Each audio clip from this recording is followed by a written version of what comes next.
Bizarre Reality Media.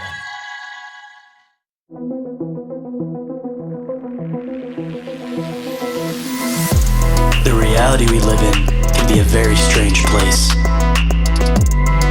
Most of the time, fact being stranger than fiction. How will we ever start to understand this reality we live in unless we question everything?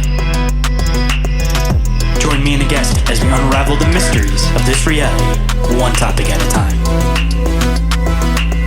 This is Inquiries of Our Reality with Shayn Orin.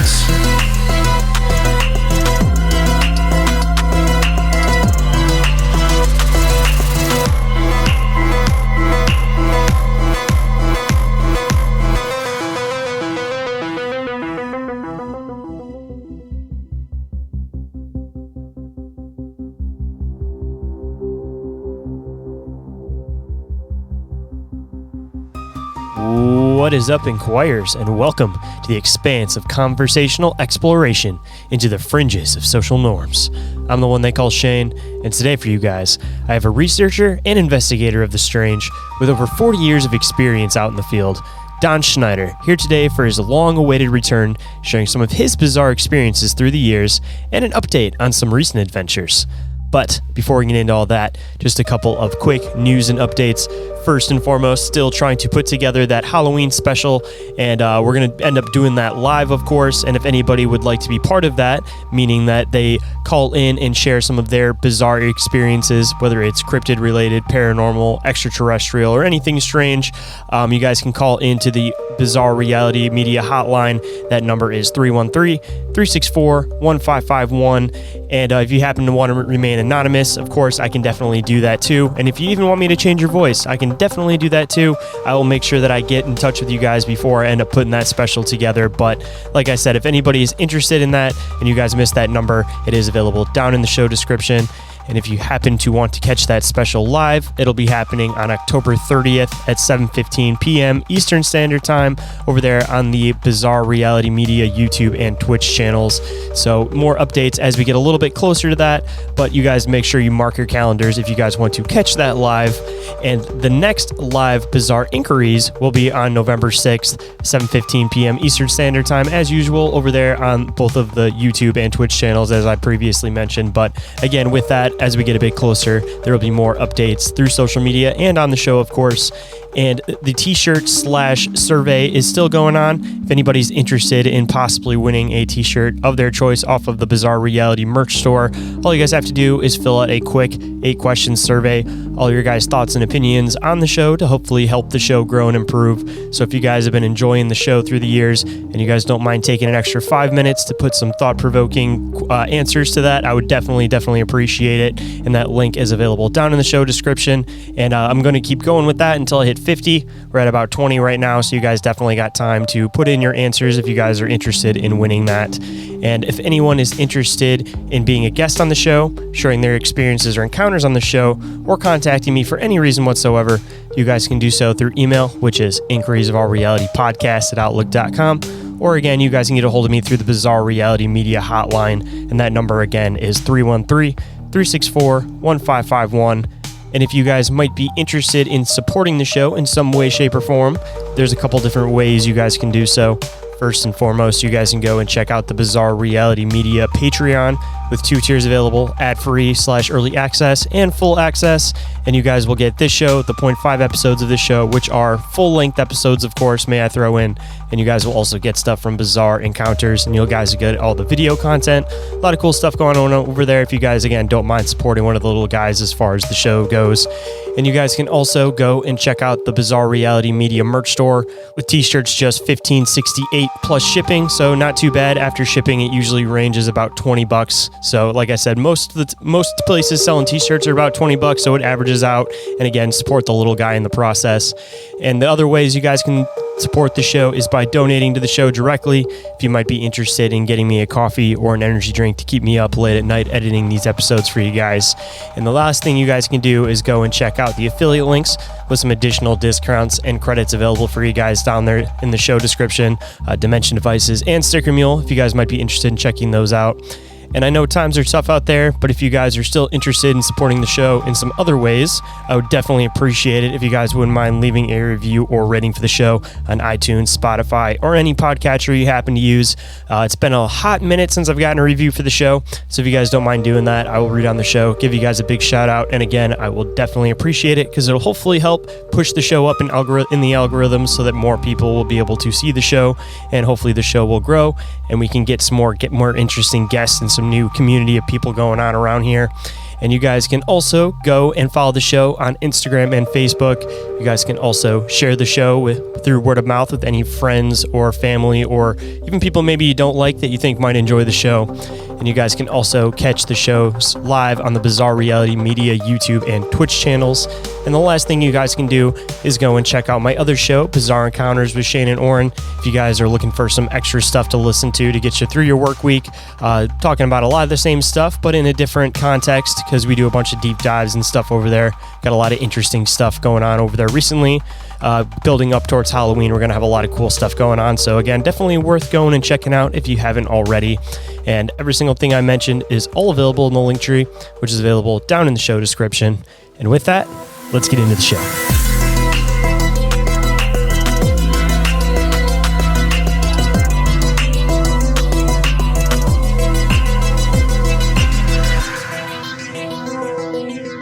Please welcome back to the show for his long-awaited return, Don Schneider. How's it going today? Welcome back to the show.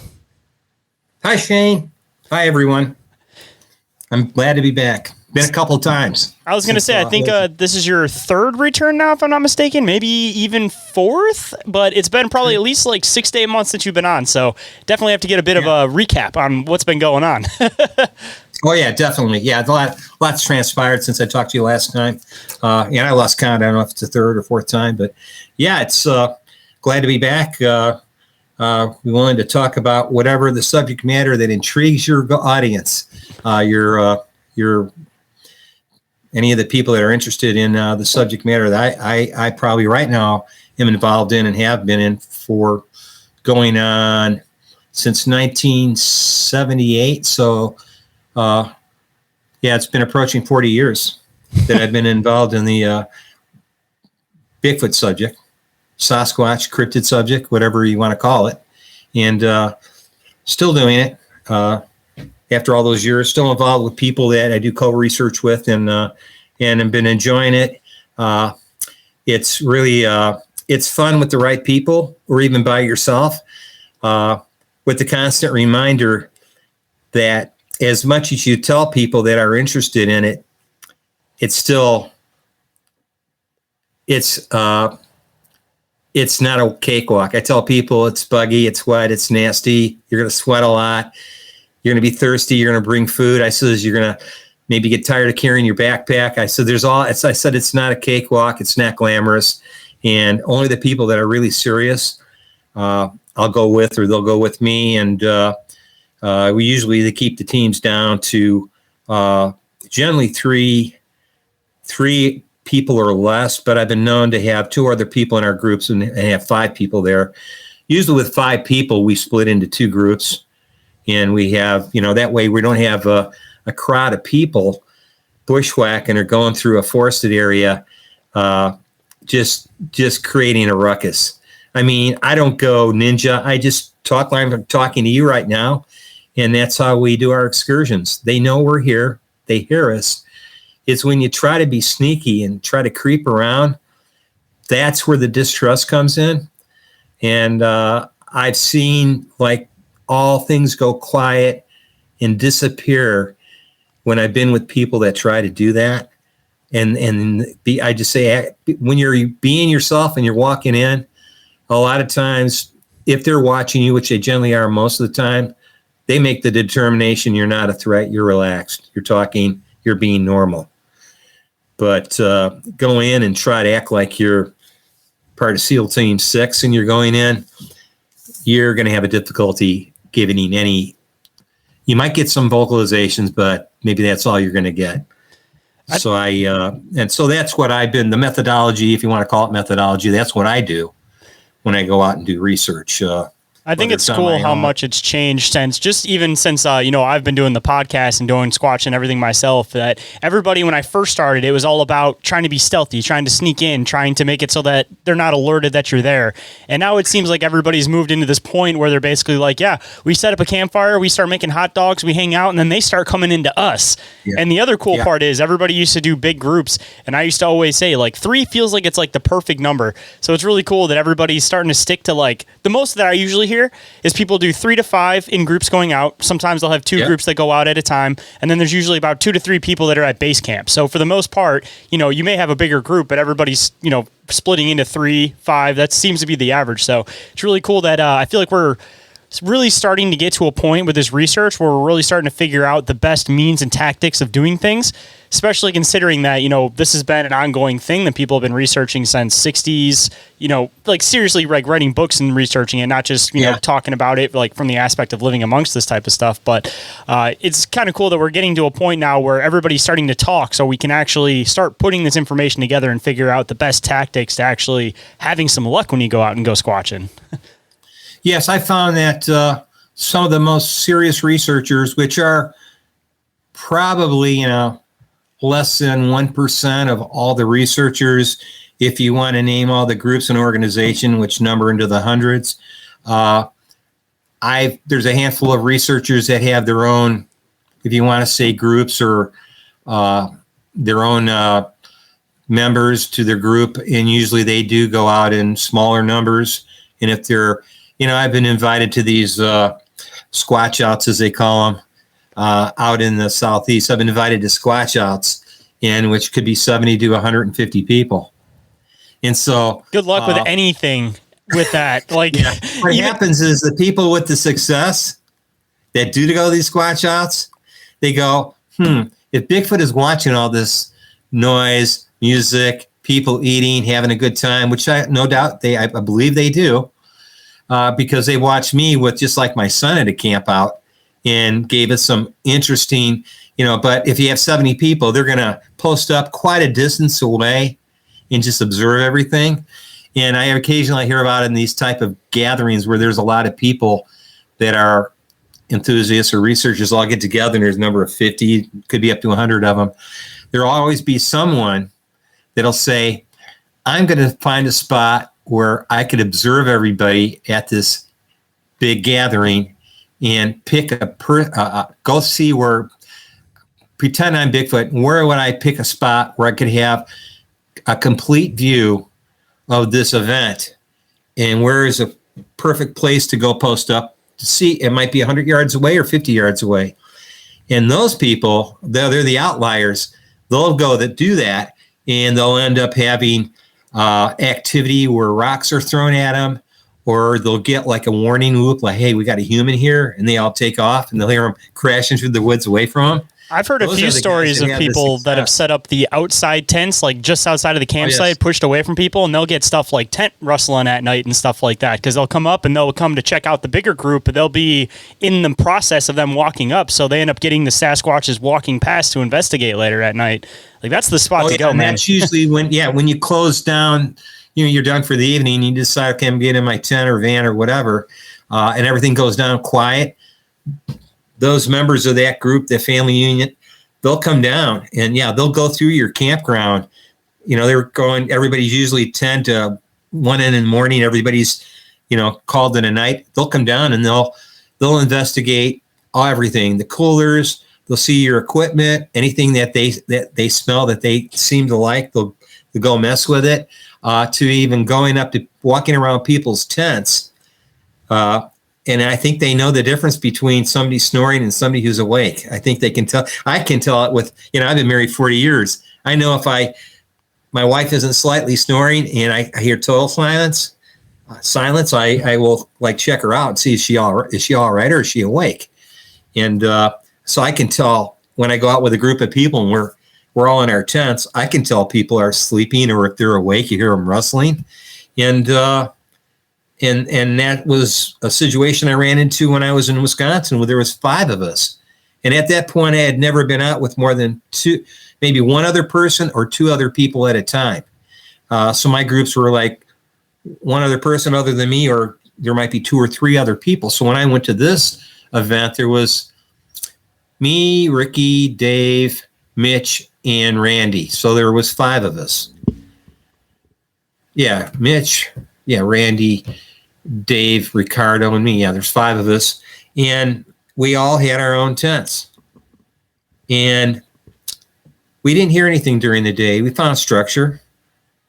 I saw things on FLIR at dusk.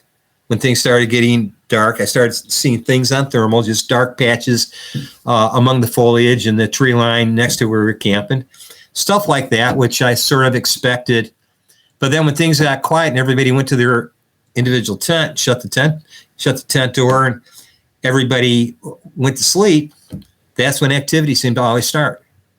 And I came to the conclusion, the adult, whether you want to call it the female alpha or the male alpha, whoever's in charge of these group of what I call adolescents, Bigfoot or juvenile Bigfoot, it seemed like one came in, and at least one, could have been more than one, came in and checked every one of our tents out, all 5 of our tents.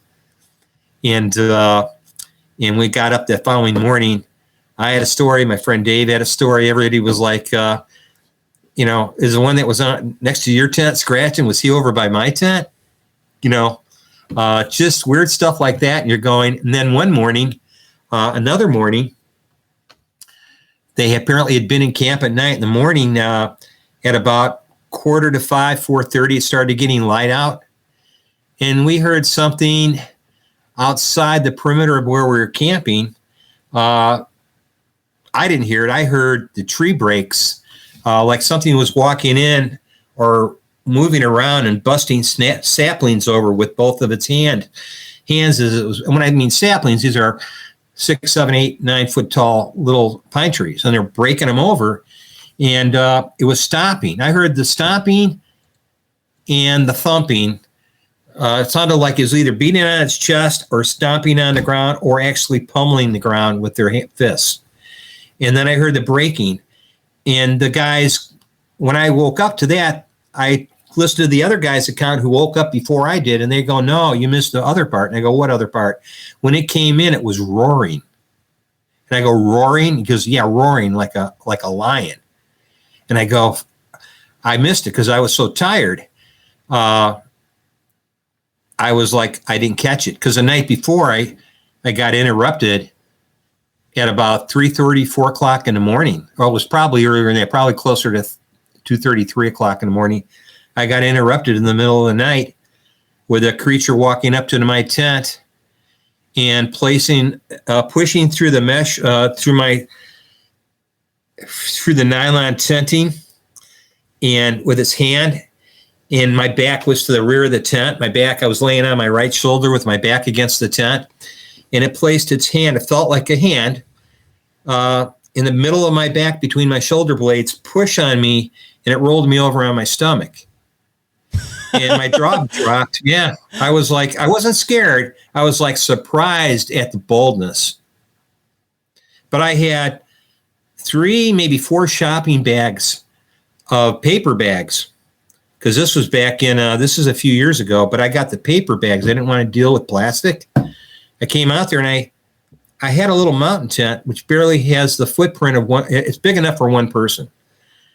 So when I'm laying there, I have my back against the tent. I could just like reach forward a little and touch the front of the tent. And I'm facing the front of the tent. And I heard the thing walk up in this tall grass.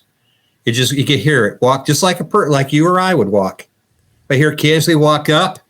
I have 4 grocery bags on the back of my tent lined up. I had one with, I think, some bread and coffee and sugar. And then I had another one with, I think, fruit or whatever in it. So I'm thinking to myself later, you should have put all that away. That was a bear.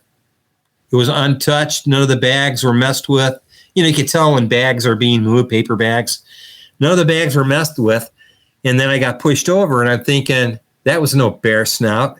And why didn't it take any of the fruit? I had sugar. I had all the stuff bears usually dig into and tear up or eat. And I thought later on, when I told the guys about it, they said, well, what did you do right before that happened? Were you like sleeping, or what happened? Were you sleeping? And I go, no, sometimes I got to get up once or twice a night to urinate. So not wanting to walk out into the black, it was overcast too, so you couldn't see your hand in front of your face. So I had developed a plan for that. I always bring like a big like Gatorade bottle or a mason jar. You know what's the best for peeing while you're camping in the tent? Those Arizona, the big jugs of Arizona. Just a random thought. Those things are like perfect because they got the wider top and they have a good amount that they can hold. Fantastic. For and that. Also, I learned they don't make the big mouth Gatorades anymore. I remember they used to make the big mouth Gatorades, and you can actually, it was a lot easier to aim. So that's why you got to use the Arizona jugs. They still got the wide mouth, so it's perfect. You ain't got no splash or mess. Hold on tight, guys. We'll be right back after this brief commercial break.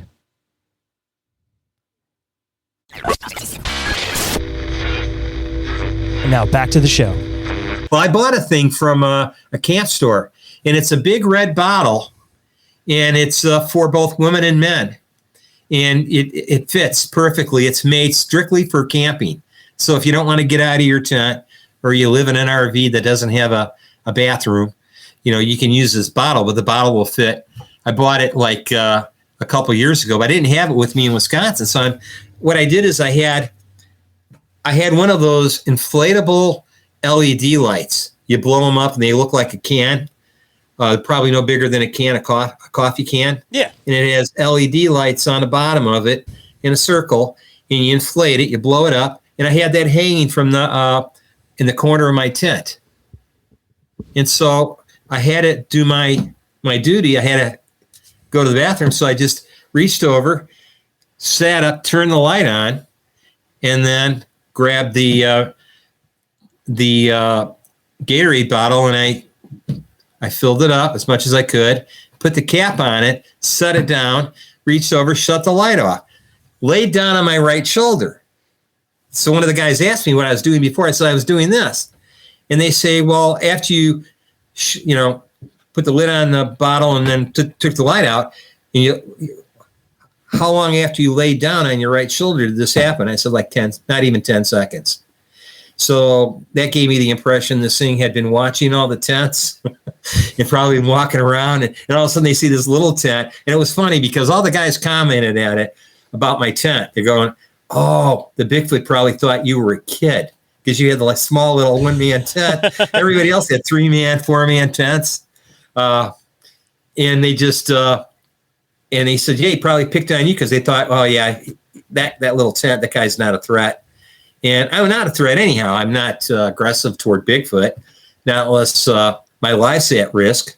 Then, of course, I'll try to survive that. I'll use, extreme, violence of, to live, to ensure that I live. But seems like the best bet you have when you come up to one of those encounters, and what I've heard from at least one other story is the whole thing. You got to try to get him to eat some of your chewing tobacco, because then at least you can get him to stagger for a second and you can run. Because if you take a shot at these things, most of the time it doesn't work that well for you. So got to get him to eat some chewing tobacco. If I was in imminent danger and I was worried about, they actually were trying to get a hold of me to do some damage, tear me apart, whatever. I've heard where they pinch people head off. All the stories from a lot of various people that a guy that got his head pinched off in southern Colorado when he was, I think, hunting elk. I had never heard that story before. Yeah, Kumo Baker talks about it. And I remember when this happened, it was at the time, I think it was in the 80s, and it was when I was living in New Mexico. And you just go from Santa Fe, or I should say, that northeastern part of the state, you cross into Colorado, and you're in San Juan Valley in one part, and then on the further western part of the southern Colorado, you got the Cochise grasslands, which are beautiful. But you've got the San Juan Valley, which is part of the Southern Rockies. That area is known for disappearances and strange crap. It's going on. It's very similar to things going on in that. I'm trying to think of the triangle they have out in the southeast, it would be in the east. Was it Bridgewater? It's a Bridgewater Triangle. I think it is. It's where they have incidents of little people, UFOs. Yeah. Bigfoot, all sorts of Puckwudgies strange and stuff like that specifically. It's up near Bridgewater Triangle. Yeah, if that's what we're talking about, like New England Triangle. Yeah, it's right. It's in. I think it's like part of Virginia, North or South Carolina. It's sort of in that area. It encompasses. It might even be Eastern Ohio. I'm not sure, but I've been through it. I've driven past it. Maybe not through it, but I think it is a Bridgewater. Just for the sake of bringing it up, if you want to see it, I got it up on screen just to see if this is the one you're talking about. Is this the one right here? Looks like it's yes, I believe that's it. Yep. I mean, there's so many. There's also the Alaskan Triangle, the Bermuda Triangle. Yeah. Lake Michigan Triangle is another one. Yeah, that one's near Massachusetts if you're talking about Bridgewater, but yeah, that one's there's like also famous one in for Texas now. I don't know what they named it. If it's like a cryptid triangle. Wasn't it the Dogman Triangle? That was that's the one that they were trying to token, right? Yeah, there was there's one in Texas. I believe it's along it's a series of trees that come down from, I believe it goes all the way up even into Oklahoma, but it's an old forested area. I'm trying to think of the name of it, but they renamed it. It's a triangle of occurrences, cryptids, and all these other things that occur. Now I have to obviously state that some of this stuff, the stories go back hundreds of years. So with the repeatability of all these encounters still occurring, there's also so many triangles. I think there's a false equivalency compared to the actual triangle. I think it started with Richard Berlitz's story, the Bermuda Triangle, and then everybody started finding. There are some substantially, I'd say, provable disappearances in some of these triangles, but I guess it's up to the observer and the person reading the books to determine, the validity of that. Because I'm a detective. If I read it in a book, and to me it's a third person type situation where it's being related to you, I can't put a lot of, it's interesting, but again, it's still a story to me until I go out there and prove it to myself. It's just another story. And like you, I've heard literally thousands of these stories, not just cryptid, but of every paranormal thing you can think of. And, I had one friend of mine say, he says, maybe we need something like really so strange and beyond reality that it shakes up the world. And I go, like what? He goes, like Dogman riding a unicorn being held on to, his tail being held on to by a Bigfoot as it goes over you or something like that. And I was like, yeah, that would be, because you got, people are, I don't know. I look at the benefit of talking to a person firsthand who's had the encounter, but when you get to, well, it's my uncle and he had this encounter in 1948 and he passed and now his wife is still alive. She told me the story. It's very hard to track down. Imagine being an actual detective working to prove, a case in court to get evidence, and that's what you came up with. You can have like a first-person, hand-to-hand encounter talking to somebody specifically, and you still wouldn't be able to prove it in court to a lot of people. Because a lot of this stuff, it falls into a weird spot where it's just like everybody that doesn't want to believe it is going to look for any possible reason to not believe it. Yeah. And I understand that. I don't mind allowing people to have a way out so they don't feel like they're going to go insane.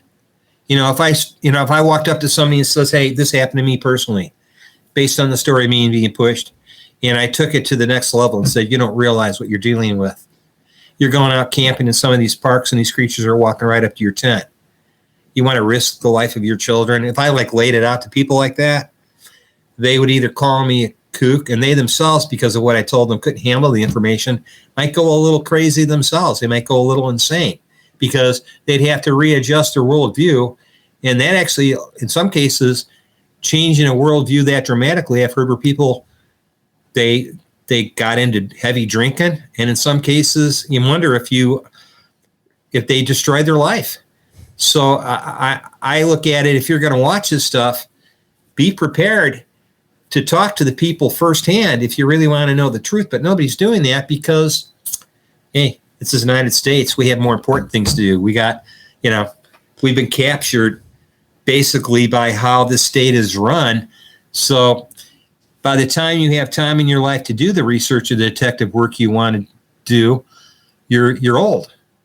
And you just don't have the ability or physicality to do it. But I did it when I was working, and I kept it a secret for 30 years from my family and all my coworkers for even longer than that. I never told them I was doing Bigfoot. What do you do with your weekends? I said, I do nature photography, because I wasn't lying, but it's part of nature. And I had to tell an IDNR, 2 guys from the IDNR came in and found us in the field with, and that's why I want to keep the group small. I had 2 women with me and a man, and the women were getting loud, and they were talking about things women normally talk about.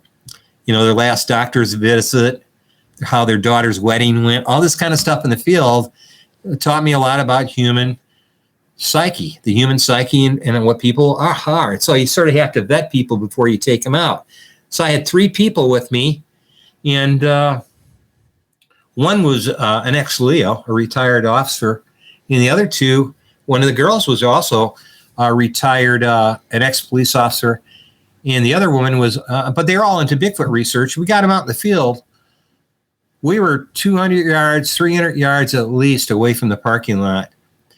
We had an IDNR truck pull up into the parking lot next to me, and they trekked in and they found us. And I asked him, I said, how did you find us in this forest preserve? He said, well, we could hear the ladies talking. And I said, son of a gun, so that changed how I do research. So that was a group of, there was, counting me, it was 4 of us. After that, it was like 3 people, 2 people and me, or sometimes just 1 other person's.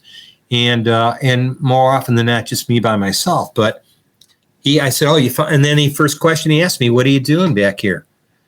And I held my camera up. I go, I'm a nature photographer. And everybody else had, I had, cell phones. They were recording with their cell phone. He goes, so you're out here, you're just recording nature? Yeah, I like nature. I like the birds, the cardinals are coming out. I'm a big, enthusiast. I like to know the names of birds, and hopefully I might find a pileated woodpecker if I get lucky and prove they exist in this area. So he goes, oh, okay. He saw I was just checking to make sure you weren't collecting sheds. And I hadn't hunted deer for a long time, since I was probably your age or younger. And I forgot what that was the term they use for antlers. They call them sheds, meaning they've been shed, He goes, I'm just making sure you're not collecting sheds. And I go, what's a shed? He goes, well, they're deer antlers that have fallen off. They're on the ground. He says, they're in most of your parks in Illinois, you can't collect them and take them home. I go, oh, I didn't know that. And then one of the girls in the group says to him, well, you want to know what we're really here for?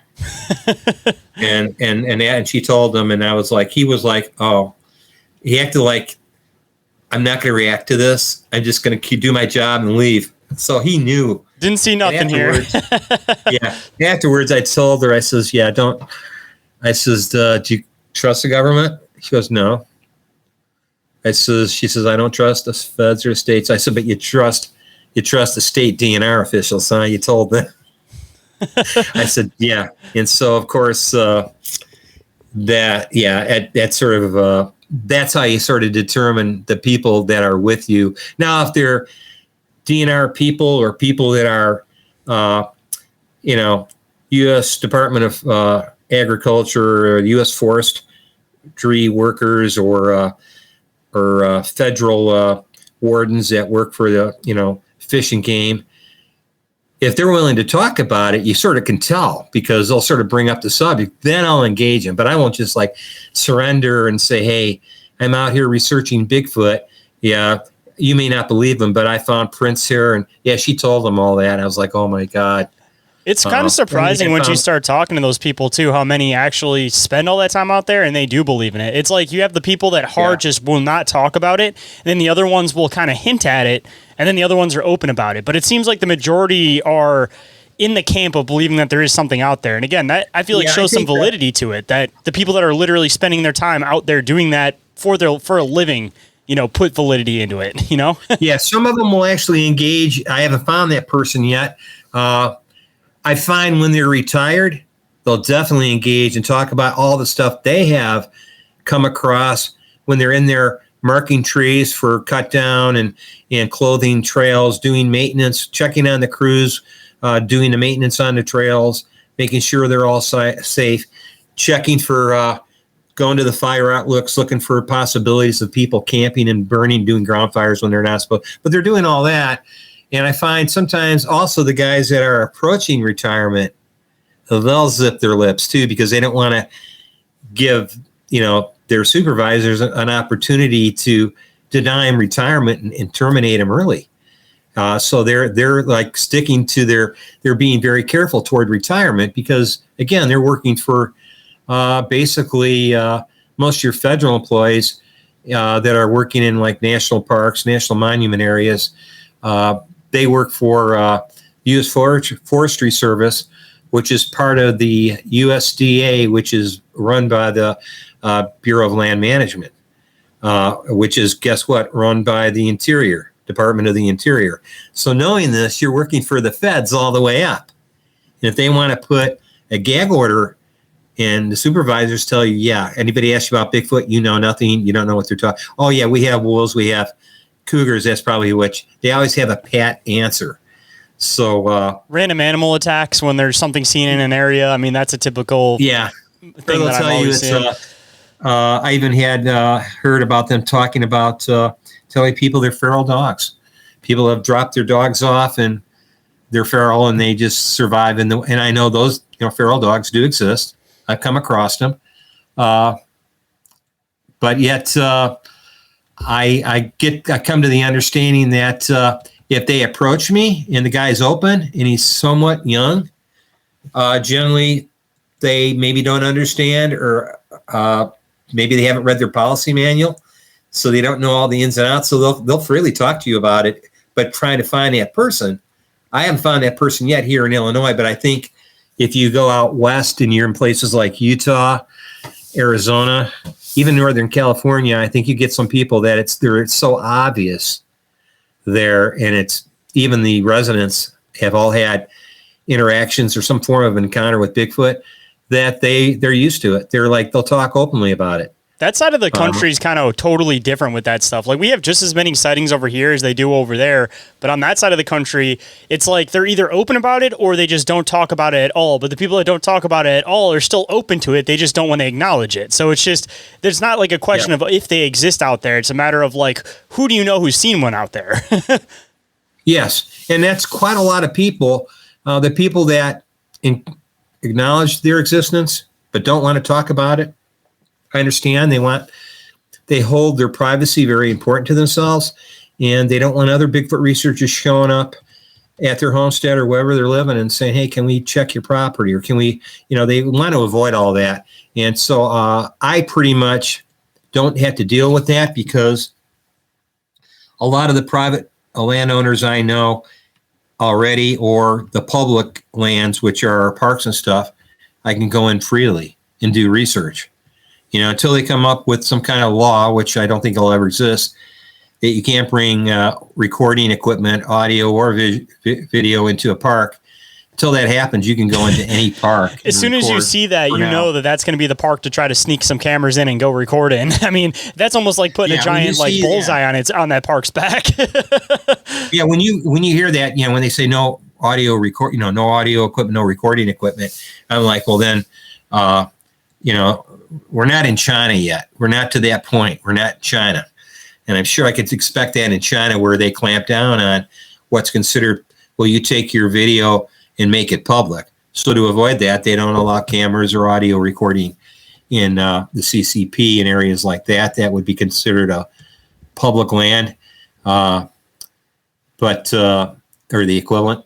But I find that I've even been approached by DNR. They found the second time they found me in the field. It's only been 2 times in my life DNR ever approached me. Was when they heard the girls talking and they walked in a few hundred yards to find us, and they were cool. Okay, well, have fun, and they left. After they found I wasn't stealing sheds, and I even told them, I want to, show you my backpack. My backpack's small. You couldn't put an antler shed in there. Even if it only had 1 or 2 points on it. So I was like, later on, I'm thinking to myself, from now on, I'll keep the group smaller. And then I went to a state park, a different state park, and it had these signs they put up, no hiking beyond this point. I'm sure you encountered it in your local parks. Yep. Where they shut down certain hiking trails for it rained, it's dangerous, it's close to a cliff, or it's muddy. They don't want you going in there. So they had this trail that was open for a long time. All of a sudden I come up on it, and it sort of winds off the main trail. Right there they had a sign, no hiking beyond this spot. So I figured, okay, I can come up with a pretty good explanation if I get stopped why I'm bushwhacking, why I'm off trail. I'll just tell them that I went further west down this trail, got into the area where they were deer hunting in this area where they have a lot of it's a creek bed goes through there, and it's a grove of trees where you always see deer in. And I thought I could actually go that direction, come back and return to the main park trailhead, which would put me on the other side of the sign, and tell the officer if I get stopped. Well, there was no signage coming back. I took a long way back, and you had no signage saying you can't approach this area, which was behind this no hiking sign. There was nothing there, no signage. So that was my explanation if I got stopped. It's always good to have a game plan. And sure enough, why I figured out what I was going to do. I got to the park, took off, went behind that sign and went down to the cliffs and hiked along the cliffs. And at some point I heard a vehicle pull up into the parking lot above the cliffs where I had descended the hills down to. And I'm thinking, boy, nobody's park's way over there, because once you pull past the parking lot, there's a trail that comes up to basically it's a deck with those I guess you'd call them telescopes that the parks put up. They're free, but you can look through them and you can scan. They pulled up to there, and I'm thinking to myself, they must know I'm down there because I was the only other vehicle in that parking lot. So they figured I'd be on any of these trails. Well, they must have taken out, I'm going to say they pulled out a thermal. That's the only way they could have found me. Night vision wouldn't have revealed anything. So they had thermal. It was still, thermal works during daylight. A lot of people don't know that. You just look for something that's warmer than anything around it. And so I thought the only way they're going to find me that I'm down here below in the bottoms here by the cliff is if they're damn near standing on that deck looking downrange with this thermal to find me. And I think they saw the top of my head. I'm assuming all this. So I thought I'll just get to that other side of the sign, in which you go uphill and you're on the back side of the sign, and maybe I can get to the other side of the sign before they see me. Well, I heard them walking down the trail toward where that sign is. Right as I got above the foothill, halfway up the hill, he comes to the rise of the hill, sign's behind him, and he yells down, "What are you doing down there?" I said, "I'm hiking." He said, "Well, you're not supposed to be down here off trail." Inquiries of Our Reality will be right back after this brief commercial break, so stay tuned. And now back to the show. Now, what everybody tells you, yeah, that's public land, our taxes pay for it. We should be able to do what we want, but obviously they have to have some kind of structure and framework to prevent people from falling off cliffs and stuff like that. So I understand why they put these signs up, no hiking. So I came up and I said, yeah, I gave him my game plan. I said, yeah, I walked way down there first and came around from the creek bed, which descends down toward this top of this cliff face. And I said, rather than go back the way I come, I knew the parking lot was just, up from this cliff face, up the hill, and just up to that sidewalk, and right there's the parking lot. I said I wanted to come back. I didn't want to go all the way back and add another mile to my hike. I said I was right here. He goes, oh, so you're saying that you just basically came back a different way? And I go, yeah. I said I found myself behind the sign. It was never my intention to break the law. And the guy says to me, he says, you look familiar. And then I realized, wait a second, that was the guy that was with his trainee probably 5-6 months earlier and heard the girls talking and found us. Yeah.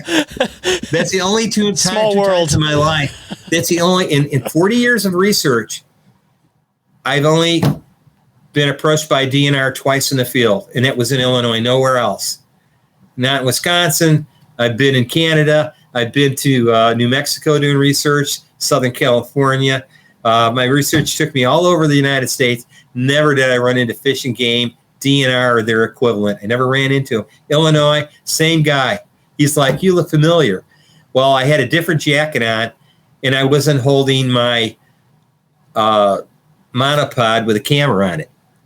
So I just walked up, and I was just walking like a normal hiker, no backpack or nothing. But I did have a camera, GoPro, I think, in my pocket. So he just asked me, he says, you look familiar. And I looked at him and I go, yeah, you do too.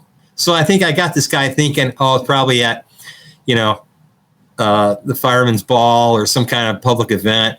Maybe I was, I was at Pioneer Days or whatever, every city has their little gathering, and that's where I saw him. It's probably what I got him thinking. And he's like, well, just next time, try to stay on the trail, and walked away. And I'm thinking to myself, it's pretty sad when you can't even bushwhack because they're afraid that you're going to get poison ivy and sue the state. They're so afraid that you're going to take advantage of and I know there are people out there who are going, oh, I fell, I got off this trail. They didn't mark it, those no good state officials, and I fell and hurt myself. And so now I'm going to chase the ambulance. I'm going to sue these guys. So this is all, I believe, what the state's avoiding, but it's also overreach. It's obvious example of government overreach. You're like, that trail was travelable, now you shut it, and you're telling me we don't know why we shut the trail. We just posted it. We don't want people going down there above the cliff face. And I'm thinking, well, then how are you going to solve that problem in a place like Grand Canyon where people have fell to their death? They put fencing even up, steel. You got to put up the at your own risk signs at a certain point, and just, the ones that something happens to. I mean, I don't know what to tell you, man. Maybe you shouldn't have gotten that close to the edge. And I've seen my wife went there, and her, well, she didn't go that trip, but you know how you have your senior trip in high school? Her senior trip was their senior class was going to, they were going to bus them out to the Grand Canyon. And she never went. But one of her classmates, and they had all marked, don't go beyond this point. You get all these precipices and overlooks that before they put all this welded tube fencing up, you could actually walk out to. And I guess when enough people died by accidentally slipping and falling to their death, they put all these barriers up with signage. Well, they still don't work because when I was there, these people were Asians, whether they were from Japan or China, but they were Asians. They climbed over the fencing, went out to the precipice where they're standing on the very edge where the cliff sort of juts out into these little buttresses, and they'd walk out to the very edge, turn around, and do a selfie. And I'm looking at them, and I'm going, one of them was this girl, a real pretty girl, and Becky goes, look. And I waved. I said, hey, come back. I said, come back before, Darwin proves they were right, that. But they were doing that. They were climbing over the fencing, the barriers, and they were climbing out to the edges. And I'm thinking of the story my wife told me. We had for our senior class, one of our classmates climbed out to one of these edges of the cliff face where sort of there's a little buttress that goes out. And it reminded me, a lot of them remind me of, you remember Wile E. Coyote and the Roadrunner? You know, it'd run out to the edge of the buttress and try to get Wile E. Coyote to follow it. And then Wile E. Coyote would come out and the cliff would break apart and he'd fall, but, you know, Roadrunner would get away. But it reminded me of that. And I was like looking, and this woman standing with her back to this, whatever, half, 3/4 of a mile or more drop to the bottom. And she's like taking pictures of herself. And there's other people looking at her and they're trying to crawl. They're like crawling out. They're not quite on all fours, but they're basically crouched down because you only got maybe something that's 12 or 15 feet wide and it's straight down. And you don't know if this stuff is going to break apart or dislodge that you're standing on. But they're doing this. She said this guy, her classmate, did this. He slipped, fell to his death. I believe they went down. They found his body within that day, because they knew where he fell to. But they had to go down with, I think, a helicopter to find him. Yeah, I mean, 2 birds, 1 stone, man. I mean, you also have to worry about, of course, people just falling into places that they're not supposed to be, because you just can't trust that everybody's going to have the logic to, you know, not climb to the edge of a rock that might potentially snap off.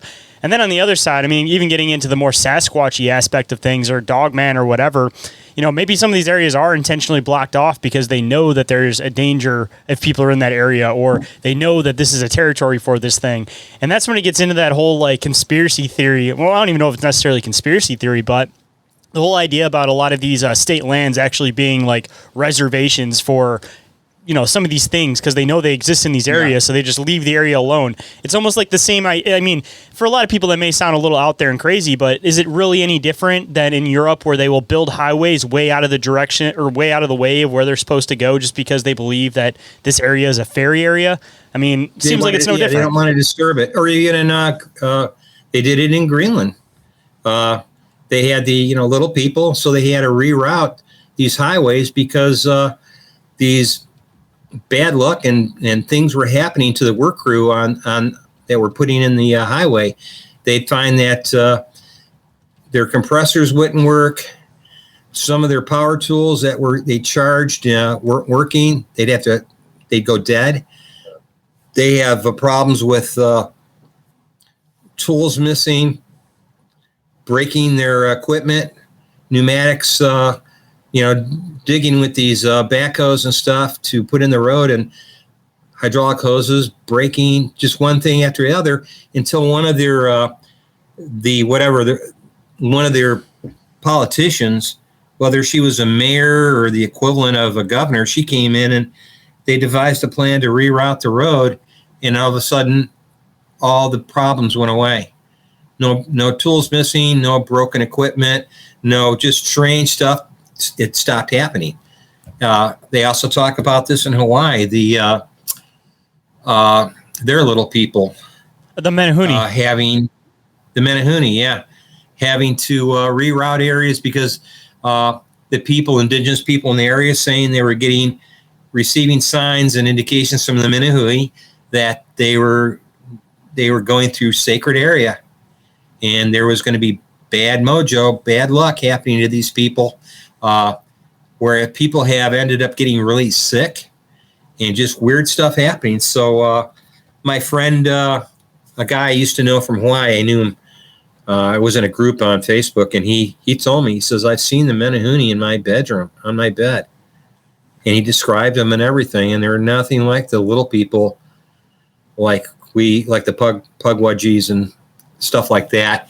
How do you describe them, by the way? Because I've only, I think, talked to one other person who's seen these things, even though obviously everybody in Hawaii is like, yes, they are there, but it's very hard to actually come across one of these things. How do you describe it, if you remember? He described it as their eyes were blue, a very strange blue color, and looked somewhat like you could see through the eyes. And he says their bodies were, he told me at one point he could see through their body. And he described it as being no more than, I think, 3 feet, in the area of 3 feet or less tall. And he said he saw one standing near his bed, And then in a split second, in a fraction of a second, it was on his bed, and somehow when it walked, it slowly disappeared. And I've heard this happening, with other little people. The the pugwudgies being one. There's so many different names. We have the paisas. The Duende one too. I feel like I hear a lot about those ones, and they kind of do the thing where they'll show up in people's bedrooms and disappear. The ones that come from like Spanish folklore. Yeah, there's the ones up in the mountains up in it's either Montana or whatever, but they called them the little what was it? It's a Spanish word. I think it means Pablito, but it's but they actually came across a cemetery where they found hundreds of these things buried. And they said the story is that people came in and stole them, and they're probably at the Smithsonian now, hidden. But they have one I think resident. I believe it's Montana, maybe Wyoming, who they have one in a glass jar. Probably, I'd say it's 8, maybe 10 inches tall, and it's. I'd say if there's all different races of us human beings on the planet, why not different races of little people or giants for that matter? That's not as far flung as you think, just a prime example of that. Within other animals, you see subspecies that are larger variations and smaller variations. And specifically, every time I get into the whole idea about like Menehune, I always bring up the whole thing with the Indonesian like miniature elephants, that there was this island that because it was specifically just an island and they had to basically shrink down in size in order to be able to maintain themselves on that island, they became like a dwarf species of elephant. So, if you're looking at an island species of people, I'm sure food wasn't necessarily limited at the time, but in the grand scheme of things, who knows how many generations they may have existed in that place. But it doesn't seem like it would be completely out of question to think that there would be a smaller pocket variation of people, the same as you'd see with other animals existing in an island habitat. Oh yeah, you're referring to Homo floresiensis, the Hobbit, the little Hobbit people that in the island lived on the island at one time of Flores, and to this day, in that part of the world, that part of Malaysia and that area of the world, little people have been spotted by the residential population to this day. Oh, you got all the stone apes and everything during Vietnam. That's another good example of them. 3 foot tall islander kind of area too. That's like their variation of Sasquatch, because I haven't really heard of any full size Sasquatch. It's always the stone apes, the 3 to 4 foot stone apes. Yeah, I heard about the rock apes being as tall as 5 feet, as big as us. Not like our Bigfoot, but still all hairy and throwing rocks, being aggressive. Throwing them at both sides too. I hear those. So you hear those from both sides. You hear from the Vietnamese soldiers, and you hear from the American soldiers. Oh yeah, the Viet Cong and our troops going into an area because the Mekong Delta in the river is an incredible habitat. It has all these species of fish. Even that one, I believe it's a jungle.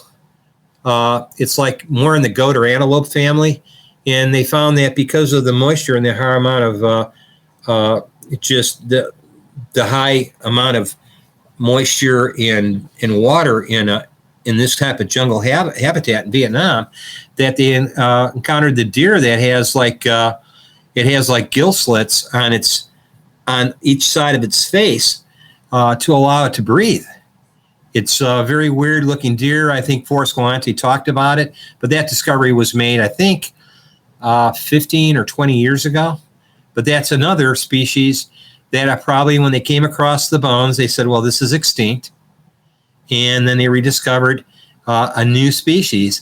And Forrest maintains, I believe Forrest Galante maintains it was just rediscovered. The residential people, the people that lived out in the jungle, they knew it existed, and they talked about it. But obviously, nobody believed it.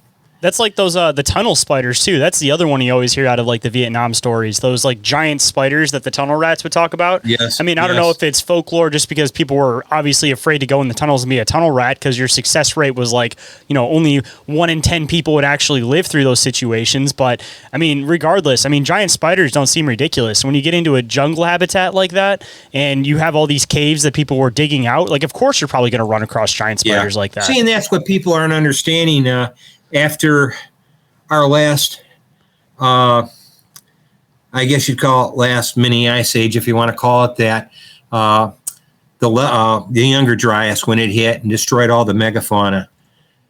But people in Graham Hancock, a lot of them still admit, and I agree with it, to assume that all the megafauna was destroyed is ridiculous, because look at what we have in our basically laundry list of megafauna today. We got the lion, the rhinoceros, the elephant. We got all this megafauna that still exists. So why not giant spiders? What's the difference? They were in an area underground when the catastrophe hit.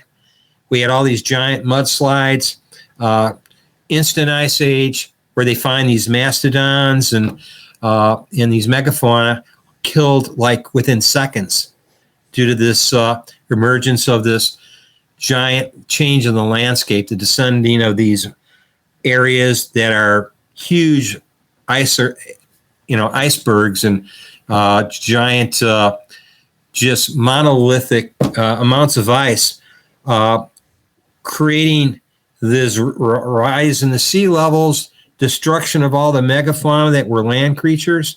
And then there's other pockets across the world that many of this megafauna survived. And to this day, you can't say that was part of the destruction of the megafauna until you have bones to prove that they existed at one time. But just like the coelacanth, they can't 100% prove those animals don't exist.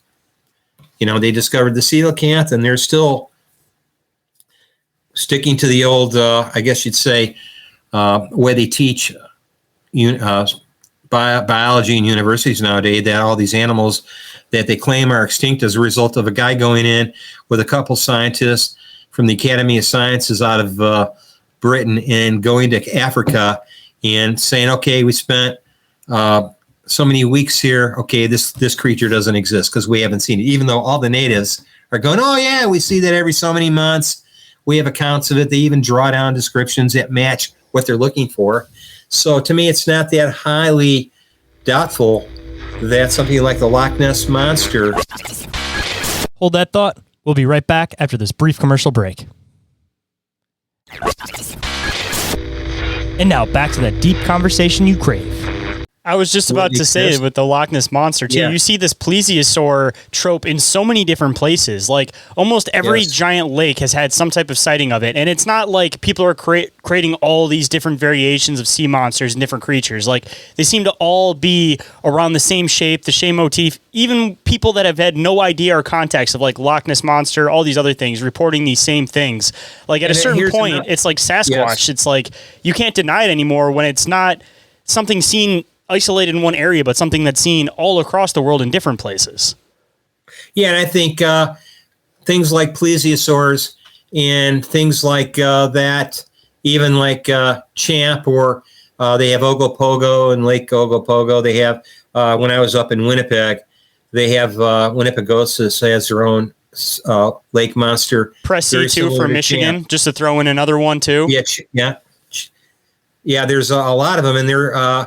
I'm thinking, and if one scientist, which sort of confirmed what I always suspected, I wonder, are these creatures all in areas that are around the same latitude, the lakes and these impoundments that they're in are approximately, what are their depths, how big are they? And it seems that when they lined it up with the latitude that Loch Ness was at in Scotland, and they ran the latitude across the world, they came across Hudson Bay.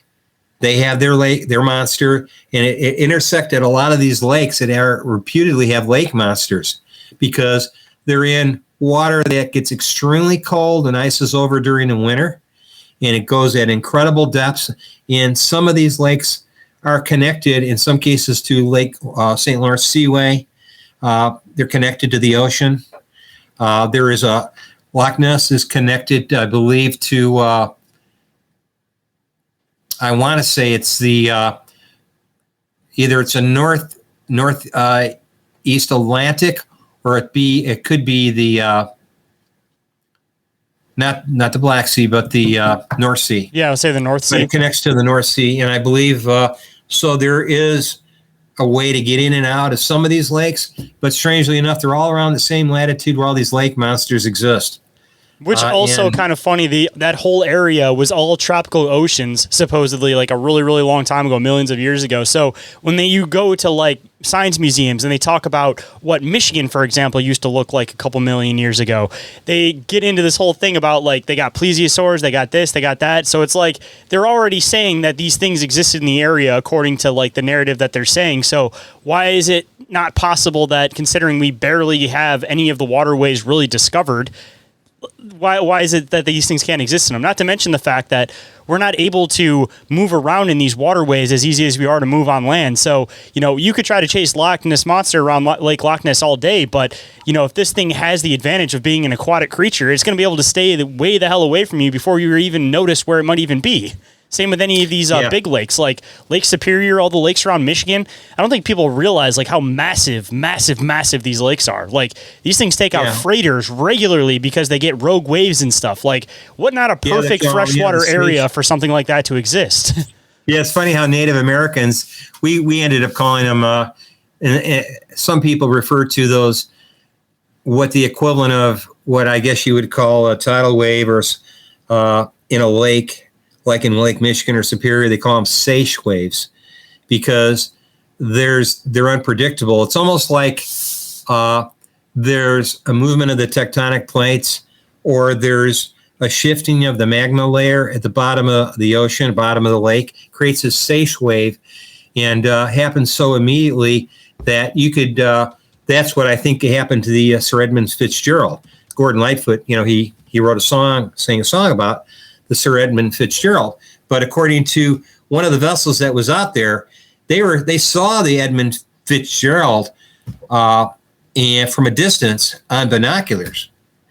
And I believe it was within not even a minute or less than a minute, the guy looked back and it was gone. And they determined it either sunk really quick, like what could sink it that quick? That's when they came up with the explanation, or at least the theory that it could have been a seiche wave, which is like it's an event that happens so quickly. It just, this wave appears 20, 30, 40 feet high, and it just envelops the Sir Edmund Fitzgerald, and it just went down. And they said they saw a disturbance in the water, I believe, but they just didn't know what to make of it. And now the Native Americans in there around the various Great Lakes, the Algonquin-speaking people, they talk about this incredibly, they had a name for it, but it was this like a sturgeon that was like 10 times the size of a regular sturgeon, comes up to the surface of the water and does like a flip, and that creates this is the Native American account, how they had to sort of determine what makes it. So they had to make when nature's not unhappy, this, I guess this sturgeon is there to like bring normalcy or harmony back, and that they considered it an omen, not a good omen. When the sage gray, it was saying the sturgeon created by the Manitou, their medicine god created this situation. But I think there's something going on geologically in all these lakes, not just with these giant plesiosaurus-like creatures, I mean, just to throw in for Lake Superior, just because I was curious and I had to look it up, apparently this isn't the tallest, but it's saying the tallest wave that's been recorded in Lake Superior and in some of the Great Lakes has been 46 feet tall. So that's huge, just to throw that in there. And supposedly Lake Michigan at its deepest, or not Lake Michigan, Lake Superior at its deepest point is 1,332 feet, which is about a quarter mile. And even Lake Michigan's about 1,000 feet. So, I mean, these are massive lakes like that. Those are like inland seas at that point. And if anything. I mean, Superior being talk about the Superior's big. I possibility think of the something biggest. being down there. Like, that's crazy. Yeah, I mean, it's, we don't know much about, we know 3 or 4, maybe if we're lucky, 5% of all the wildlife in the oceans. It was like 10 years ago that they discovered I mean, that the lakes are no Stonehenge. different. Yeah, it was like 10 years ago that they discovered that Lake Michigan Stonehenge thing. That's only like, Yeah. it's not even that far off from the shore. And how long did it take for somebody to discover that? Like, we know nothing even about these Great Lakes. Yeah, it was. There was. Their Stonehenge, and then there was. There's a lot of. Yeah, there's also some artifacts from all the copper mining done by the alleged Mycenaeans, which is just a fancy word to describe the Greeks, the Mycenaeans, and they said that they did a copper trade across the world with, then the known world, and they had thousands and thousands of years ago, the Mycenaeans, and probably, no doubt, the Phoenicians, the greatest, one of the greatest sailing, I guess you'd call it, to cultures in the world at that time, had already come to the North America and South America. So if the Venetians were here during the Golden Age, the Mycenaeans were no doubt great sailors. I mean, and probably were here. So you got the copper culture that existed in Michigan and the areas of the Great Lake, and they're discovering all these copper artifacts and finding these caves in mines, ancient mines, where copper was mined, thousands of years ago. We're talking about in the BC period, long before even the Vikings were here. I saw something that they recently discovered that the Greeks, like you were kind of mentioning, actually hit North America before even the Vikings did. So it's funny, like my generation even grew up with all the Christopher Columbus stuff. And then like a couple of years after I get out of school, then it starts getting into the stuff with the Vikings. And now I just heard this like a couple months ago. Now it's going even farther back. And like I said, they're starting to discover that the Greeks were here even before anybody else. Yeah. And there's even evidence of the Chinese being here, discovering anchors off the coast of California. And these anchors were only made for these giant vessels that the Chinese, apparently used on their ship. They're these stone anchors, and they had these holes basically sculpted into them or chipped into them, but they determined what dynasty they were used in, they were in common use, and what they were doing off the coast of certain areas of California, Southern California. The Chinese were here, and they figured, well, this was way before Columbus, that they had been visiting the West Coast, even the West Coast of Canada. There's a story about even the Japanese allegedly being here, a story about among Native Indigenous people. I'm not sure if it was a Salish, but it's in British Columbia or the Yukon, these Native Americans talking about in their oral tradition, they talk about having these 2 or 3 of these Japanese sailors showing up. This was like in the days of the Shogun, and ended up they could not get back to their homeland. So they stayed with this First Nations people and lived out their life. And they have a story about it. They were like the Japanese. See, this thing about this cross-cultural connections among via trade routes have been played down by history, even U.S. geography. They don't want you to know the interactions occurred not just from Western Europe alone and some Italian getting permission from the Spanish king and queen to come here. This map has been known, the Piri-Reis map, for a long time. There were maps that preceded it. So they were circumnavigating the world. Even the Polynesians were doing it. They were going to South America. I was going to say, if they figured out where one of the main land masses is, and they're like in the middle of the ocean, you can't tell me that somebody that wasn't up towards Russia or towards like Eastern Europe didn't go over into the Americas through like Alaska. That's not even that far of a gap. Like, it's such a weird thing to me. Bridge. Yeah, that like nobody thought of going that way. They just thought nothing existed past that, but yet there's people living in that area. Like, that's so bizarre to think about. Like, it makes more sense that everybody just kind of knew that everything existed and maybe forgot for a period of time and then came back around to it, if anything. Yeah, exactly. I think that's underplayed. Nobody wants to look at that. The land bridge is, it existed for how many thousands of years before it disappeared? And also, give me a second. I want to turn my light back on. Oh, yeah, no worries. My light went out. Inquiries About Reality will return after this quick commercial break. And we are back. So let's hop right in. Yeah, I'm back. Just to throw this in there too, just to show like this doesn't make any sense to me how nobody was going back and forth this way. Like it's more logical that they were. Apparently the tip from Alaska going into Russia is only 51 to 55 miles. So you're going to tell me that people that were seafaring didn't find that 51-mile gap way sooner than we thought they did? Like that doesn't make any sense. Yeah, I mean, you look at all the seafaring nations that we know about in ancient history that were incredible before you even get to the Portuguese. You got the Phoenicians.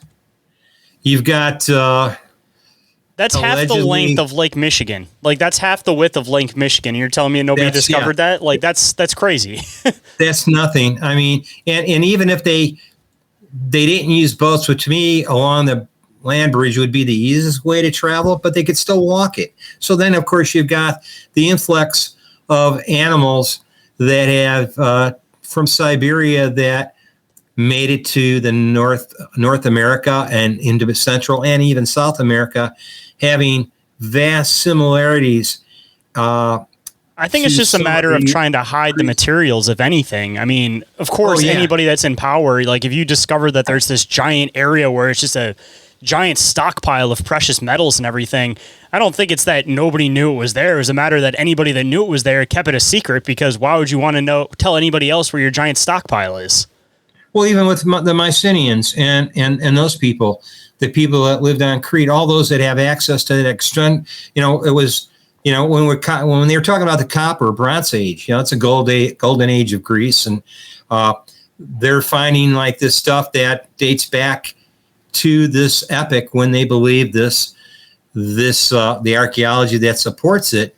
I would say fringe archaeology, because you're not going to hear general run-of-the-mill archaeologists say, oh yeah, there was Mycenaean culture, Greek culture right up here in Michigan, and there's a derivation, and those stories are told by later Native Americans who relayed those stories because they had contact obviously with their ancestors too. So like where I was at a week ago, I was at the effigy mounds all over northeastern Iowa and parts of western Wisconsin. Every park I went into, I went to Effigy Mounds National Monument, and I thought, okay, there's effigies mounds there. They're mounds. To say these mounds are small, yes, they're small. If for one person, that person's got to be big. He's got to be a giant.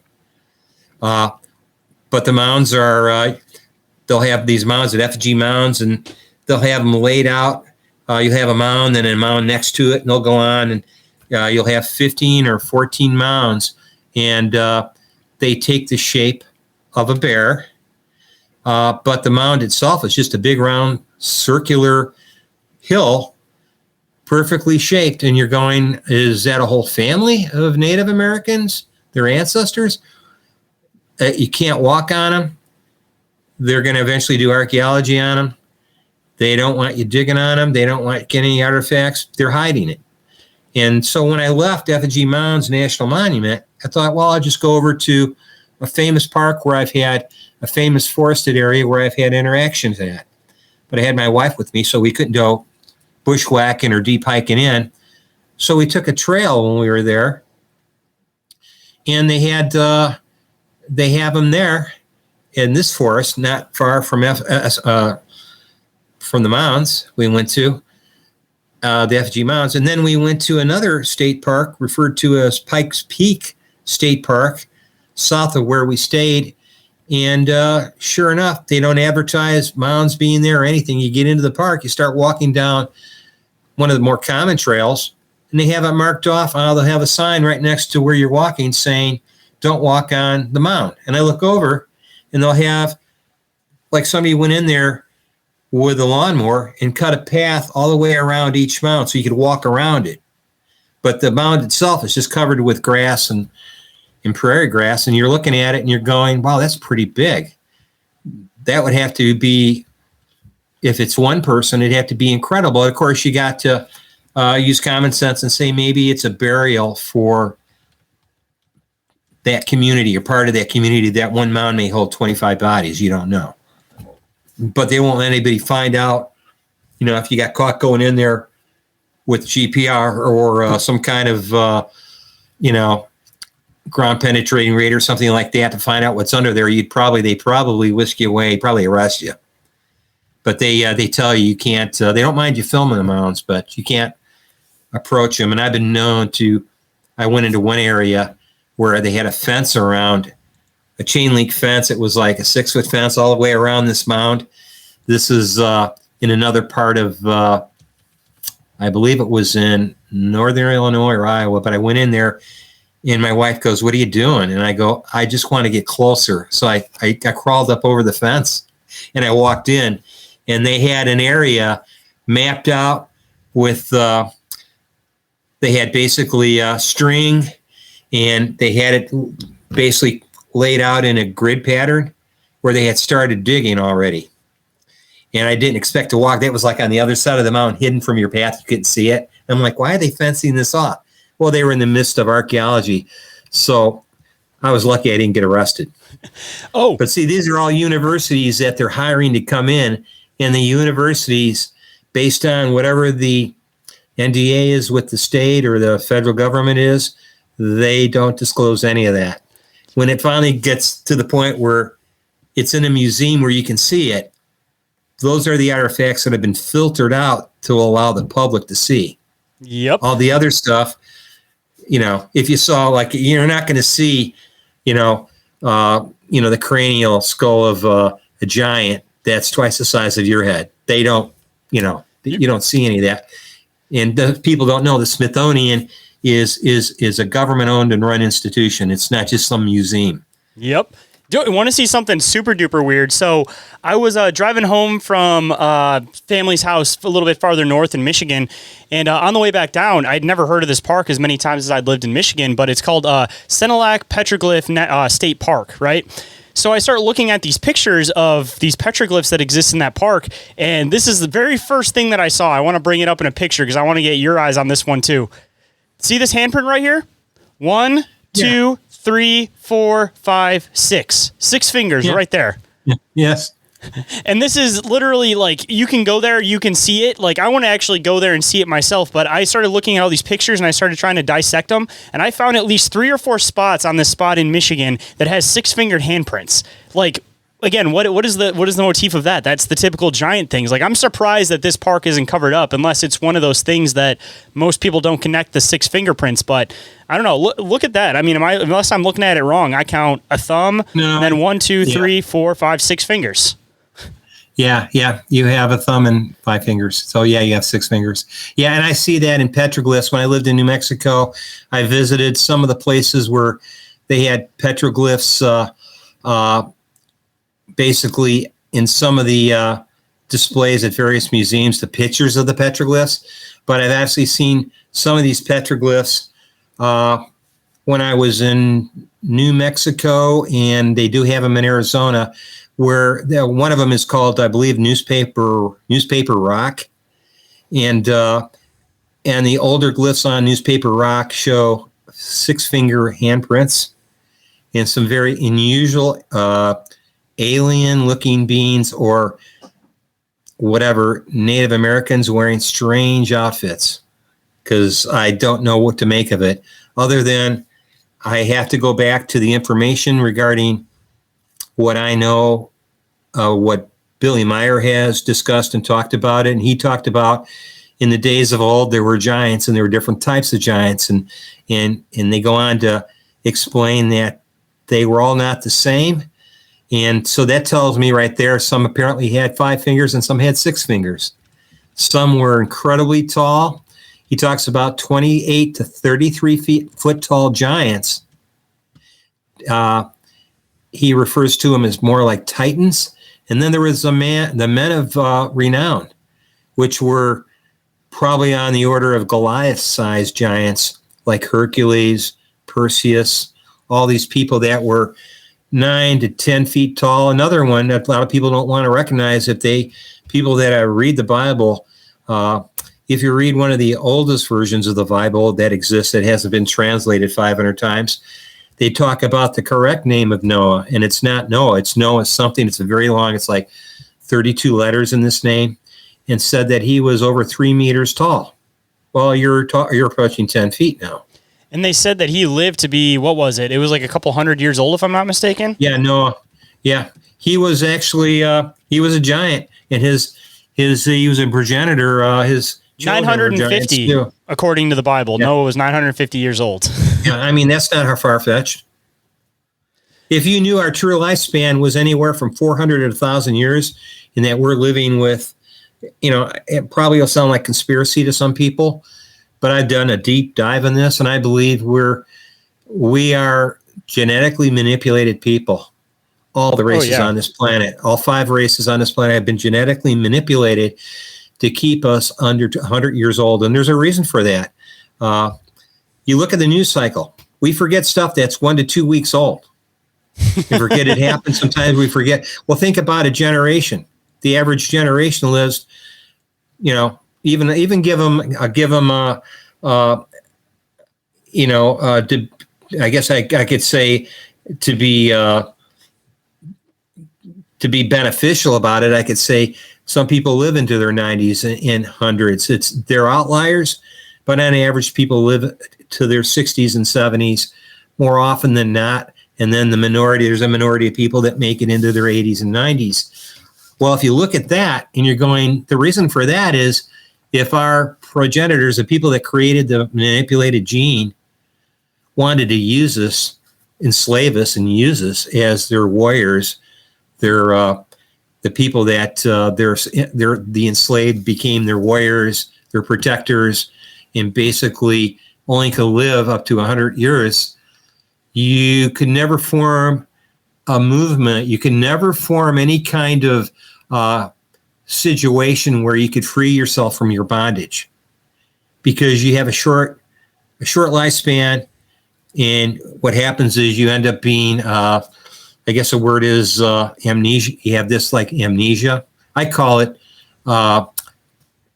what's happening to the species now of humans on this planet. I think we have also a genetic amnesia.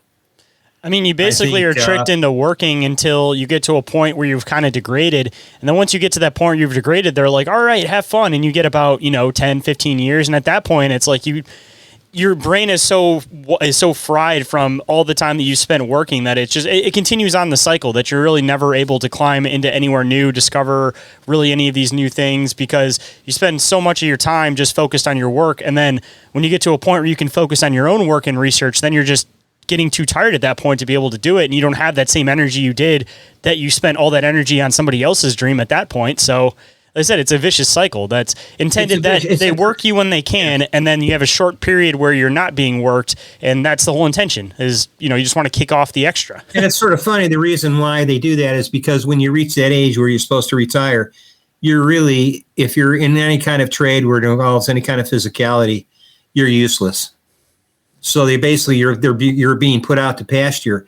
Now, envision this, what you just touched on. Imagine with people could spend their entire lives, they contributed to the whole, let's say your average work, you worked 4 hours a week to contribute to the community at large. And everybody in the community did this. And you had what I call a direct democracy, not a representative democracy. You voted on petitions. You didn't vote on people, you voted on petitions.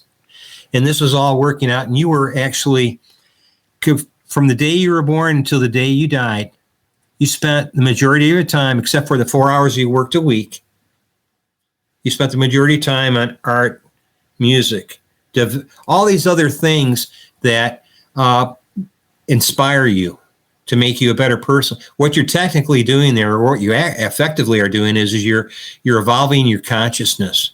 It's an evolution of your consciousness. The way we live in this vicious cycle nowadays in the West is we're not allowed to evolve our consciousness, because that would mean you would spend most of your waking time doing not just the self-work, but you would be uplifting the consciousness by through you and everybody else doing this, the consciousness of the planet. And to me, that we have a ways to go to get there. And unfortunately, because of a representative democracy, you're voting on people who keep promises, which is to me the most absurd criminal thing you could do. You know, and most of those people that you vote for know nothing of the common man. They don't even live in the state that they're representing anymore. So it's just like they're strictly speaking because they want to be somebody that's in charge rather than most of the time actually trying to make a difference. Because again, like when you're one of these politicians that's been raised in these families where you just have endless amounts of money, everything's handed to you on a golden platter. Like, how can you relate with the common man? Like, you see these things with like Hillary Clinton and all these politicians where they go into like a normal person's house and they look like they're just absolutely disgusted by it. And it's like, these are the people that are representing us. That makes sense. Yeah, it's sad. It's that way because we've equivocated the worth or value of a person by how many assets they have and what they're worth, what their physical worth is monetarily, what they've achieved, and all the good works which they publicize, really good works or helping your fellow human. That should just be the normal thing to do, and nobody should even share that, hey, I did this for so-and-so, or I did that. Politicians, people in the entertainment field, they all just want to put that out there. You know, even Keanu Reeves, I don't know if he appreciates it or not, but all these people saying Keanu did all these nice things for people, blah, blah, blah. If he's a true human being, he probably doesn't appreciate this shit going public. If he's just like the rest of them, the elites, he was like, yeah, the whole idea about doing great things and helping people out is nobody knows you're the one helping them because everybody does it. It's just the human. When people say to me, why'd you do that for me? Why'd you get that for me? Or why'd you stop and help me? I tell them because it's the human thing to do. It's just a human thing. It's not, it's like we're getting away from our humanity. Yeah. And we don't have that anymore because we're thinking about, look who I am and look at my worth, not my worth as far as my wisdom worth or my ability to create a better place for everybody, including myself. No, they're not talking about that kind of worth. They're talking about political and economic value. That's all you have. I mean, most ideology today teaches so much about individualism that it forgets the point that you have to exist as a community. And even within the whole individualism idea, I mean, it teaches community within individualism. And that's where you have all these individual splits where there's not a broad community of people anymore. It's like, here's this group of people, this group of people, this group of people, this group of people, this group of people, and you're trying to stick them all in the same place. Like, everybody's so interested in being in that niche and being that individual, they forget that the only way anything will work is if we become a community and function all together and accept everybody for all the different things that they might be able to participate, because everybody's good at different things, but everybody just wants to section themselves off. We should be a collective. And I always thought this was wrong. You see it really amplified, even multiplied for that matter, on all your digital platforms, whether it be Rumble, Facebook, YouTube, or whatever, where everybody as an individual wants to start a group. So what happens is instead of having all these groups coming together to create one big group, a worldwide group of understanding, a harmony of a population of people working together, what you have is nowadays, I call it sectarianism. It's like millions of groups of just 10. Yeah. Yeah. You have sectarianism. You don't just have religious groups. You have political groups. You see it in the Bigfoot community. You have all these disassociated research groups. One doesn't want to cooperate with the other. One has antipathy for another group. They can't stand it. They're indifferent to it. So that, if people would stop the sectarianism, creating groups where you need group followers and a group leader, and everybody would say, it's even in politics. You see all the various groups that exist in the Democratic Party, all the little groups that exist in the Republican Party, and then you got groups outside that, the independents and the green wave groups, all those groups, and that has split things apart. You saw it in the beginnings of the Catholic Church. You had all these branch off Protestant faiths, all saying their way of interpreting the Bible was the best or only way, and then people splintered off those groups and created their group and said, no, our interpretation is the best. It's just you get all this. So that's a result of individualism. They're using it as a monolith to say that's how everybody should be. Not realizing that we all have the same root and foundations. And I mean, even going into like religion is like an example of that. Almost every single religion that's monotheistic all goes off of the Old Testament. And then there's just a split off when it comes to the Messiah concept. So it's like, again, everybody forgets whether it's Sasquatch, whether it's this, we all have the same roots. It's just those little opinions that tweak and then they make everything split. We need to go back to the foundation of everything and then be able to discuss everything according to the foundation. Yeah, there needs to be, if you want to call it a collective, but I think that searching for that one perfect person to represent it all puts that person on a pedestal.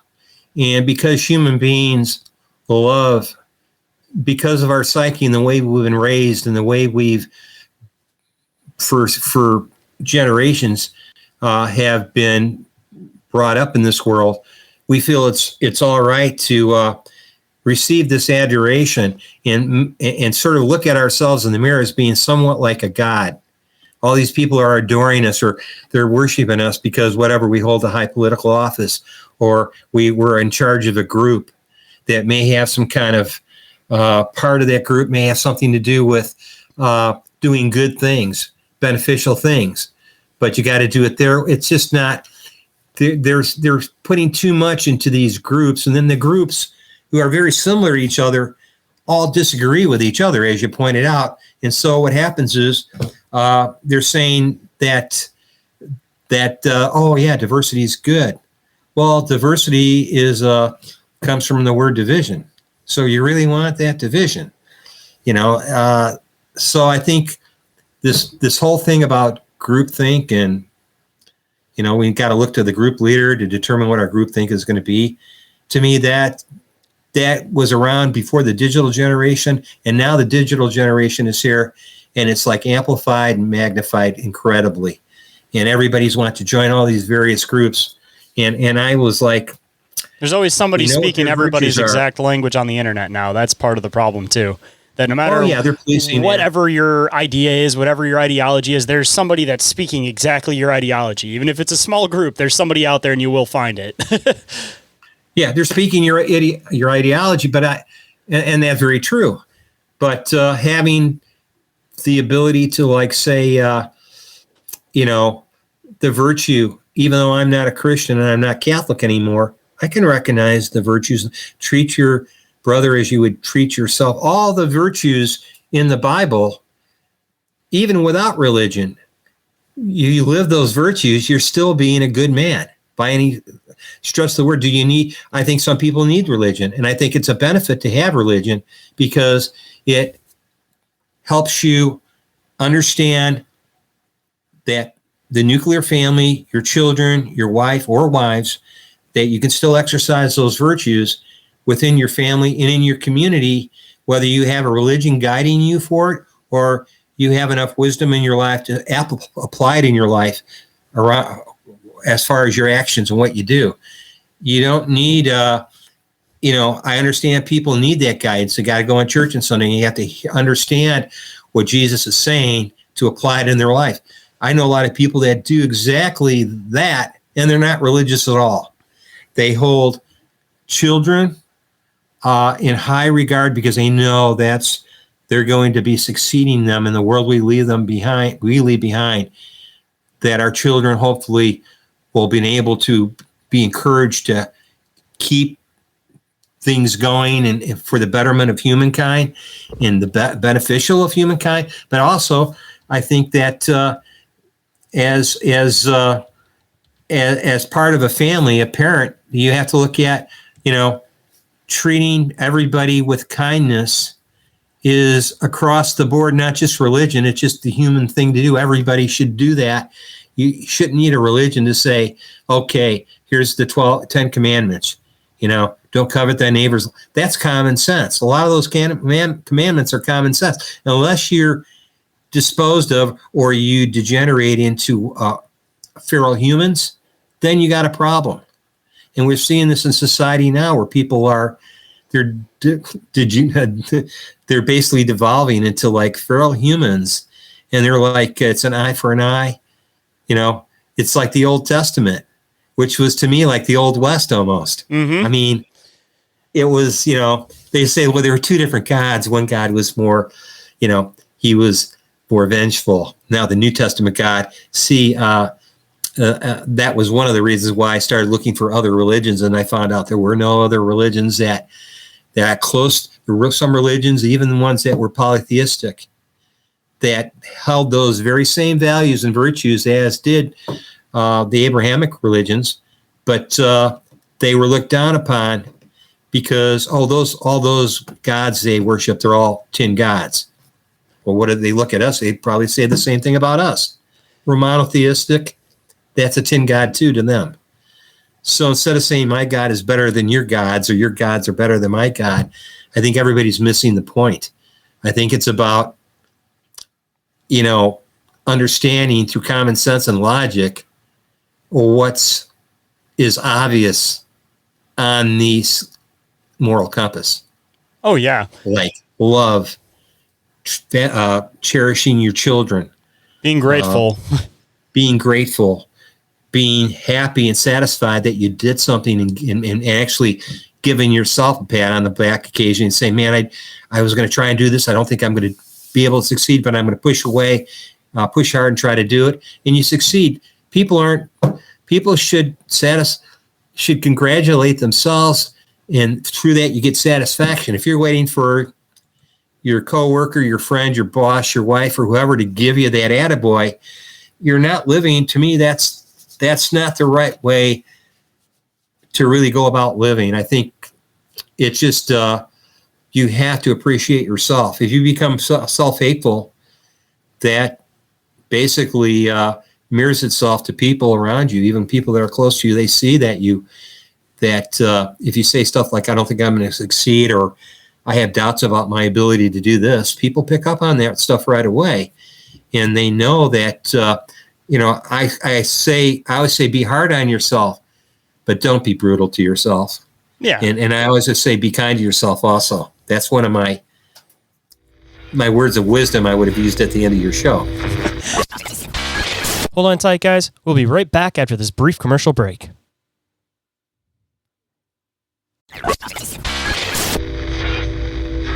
And now back to the show. I was going to say, you got to always kind of meet the middle ground on things. Like, you can't beat yourself up too much, but at the same time, you got to push yourself. But on the other side, too, you can't become too into yourself, or you almost start like self-worshiping, because then you start losing the context of having the sense of community. So just like with a lot of things, it's a matter of meeting in the middle, but a lot of people end up pushing it way too far, and then they get into this whole other spectrum that was never the intention in the first place, which is the hard part with a lot of philosophy, is that you have the original person that writes the philosophy. It makes sense to that generation, the people around them, when they can kind of start to expand the ideas. But once it gets a couple generations out, the philosophy starts getting reinterpreted again. And then once that's reinterpreted again, then it's a different perspective, because it's not the same period that the philosophy was written in, and then it kind of, people just take it off in their own direction. Yeah, it changes, and when that changes, the understanding of what their original philosophers intended are no longer make sense. They're not effective. Like even Aristotle or Socrates, they believed in moderation. With all things in moderation, and it's one thing to be satisfied and be good to yourself. It's one thing it's quite a different thing to go beyond that and spoil the hell out of yourself and just make a mockery of yourself by doing that, because then you can't even look in the mirror now, because you become a different person. So moderation is important. I always wondered why there was that old, I don't know if they do it anymore. There was a time in China where people would tell me, and I'd read about it, how Chinese parents would tell their beautiful daughters that they were ugly, so they wouldn't get sort of like the Valley Girl complex like we have in our country, where girls just they fawn on themselves and they think they're so beautiful, but they don't have the common sense to put two brain cells together and come up with their own original statement. The thing is I see that and I'm going, my daughter is a beautiful woman. I had people compliment me on my daughter, but I've never went up to my daughter, oh my God, you're so beautiful. I would never I don't want to indulge in that and get her. You can get your children into a sense of, oh, my dad and my mom said this about me, so therefore I am the gift to the world. Yep. Type situation. And I've seen people do that with their children. And then when they get into the real world, they find out, oh, they're not as beautiful as their parents. They didn't sing as well in the shower as their mom told them. They actually can't sing at all. And they go out into the mainstream with these lies about themselves because parents don't want to tell the truth. And I love my kids, but I will never lie to them and say you're something that you're really not. And therefore, from that, they will tell me the truth and tell me, Dad, that's a bit much. You're over the top on this. So I've been able to check myself even when I tell them about, hey, I saw a structure out in the field. And I see that look in their eyes and they're like, oh, here he goes again. So I don't say anything after that. I'm like, okay, I'm done. But you got to sort of recognize the limits with people. Just because you're doing something you find exciting, you want to get to go to the rooftops and scream it to the world. It's sometimes you just got to keep the treasure to yourself and wait for people that may be interested and ask you about it, and then got to dip the toe every once in a while. Just dip the toe. Just figure out what's going on with people. I do that all the time, even with like the Sasquatch stuff. Because again, Sasquatch, like we were saying, gets completely divided. You kind of got to dip the toe, feel the room, and then go from there.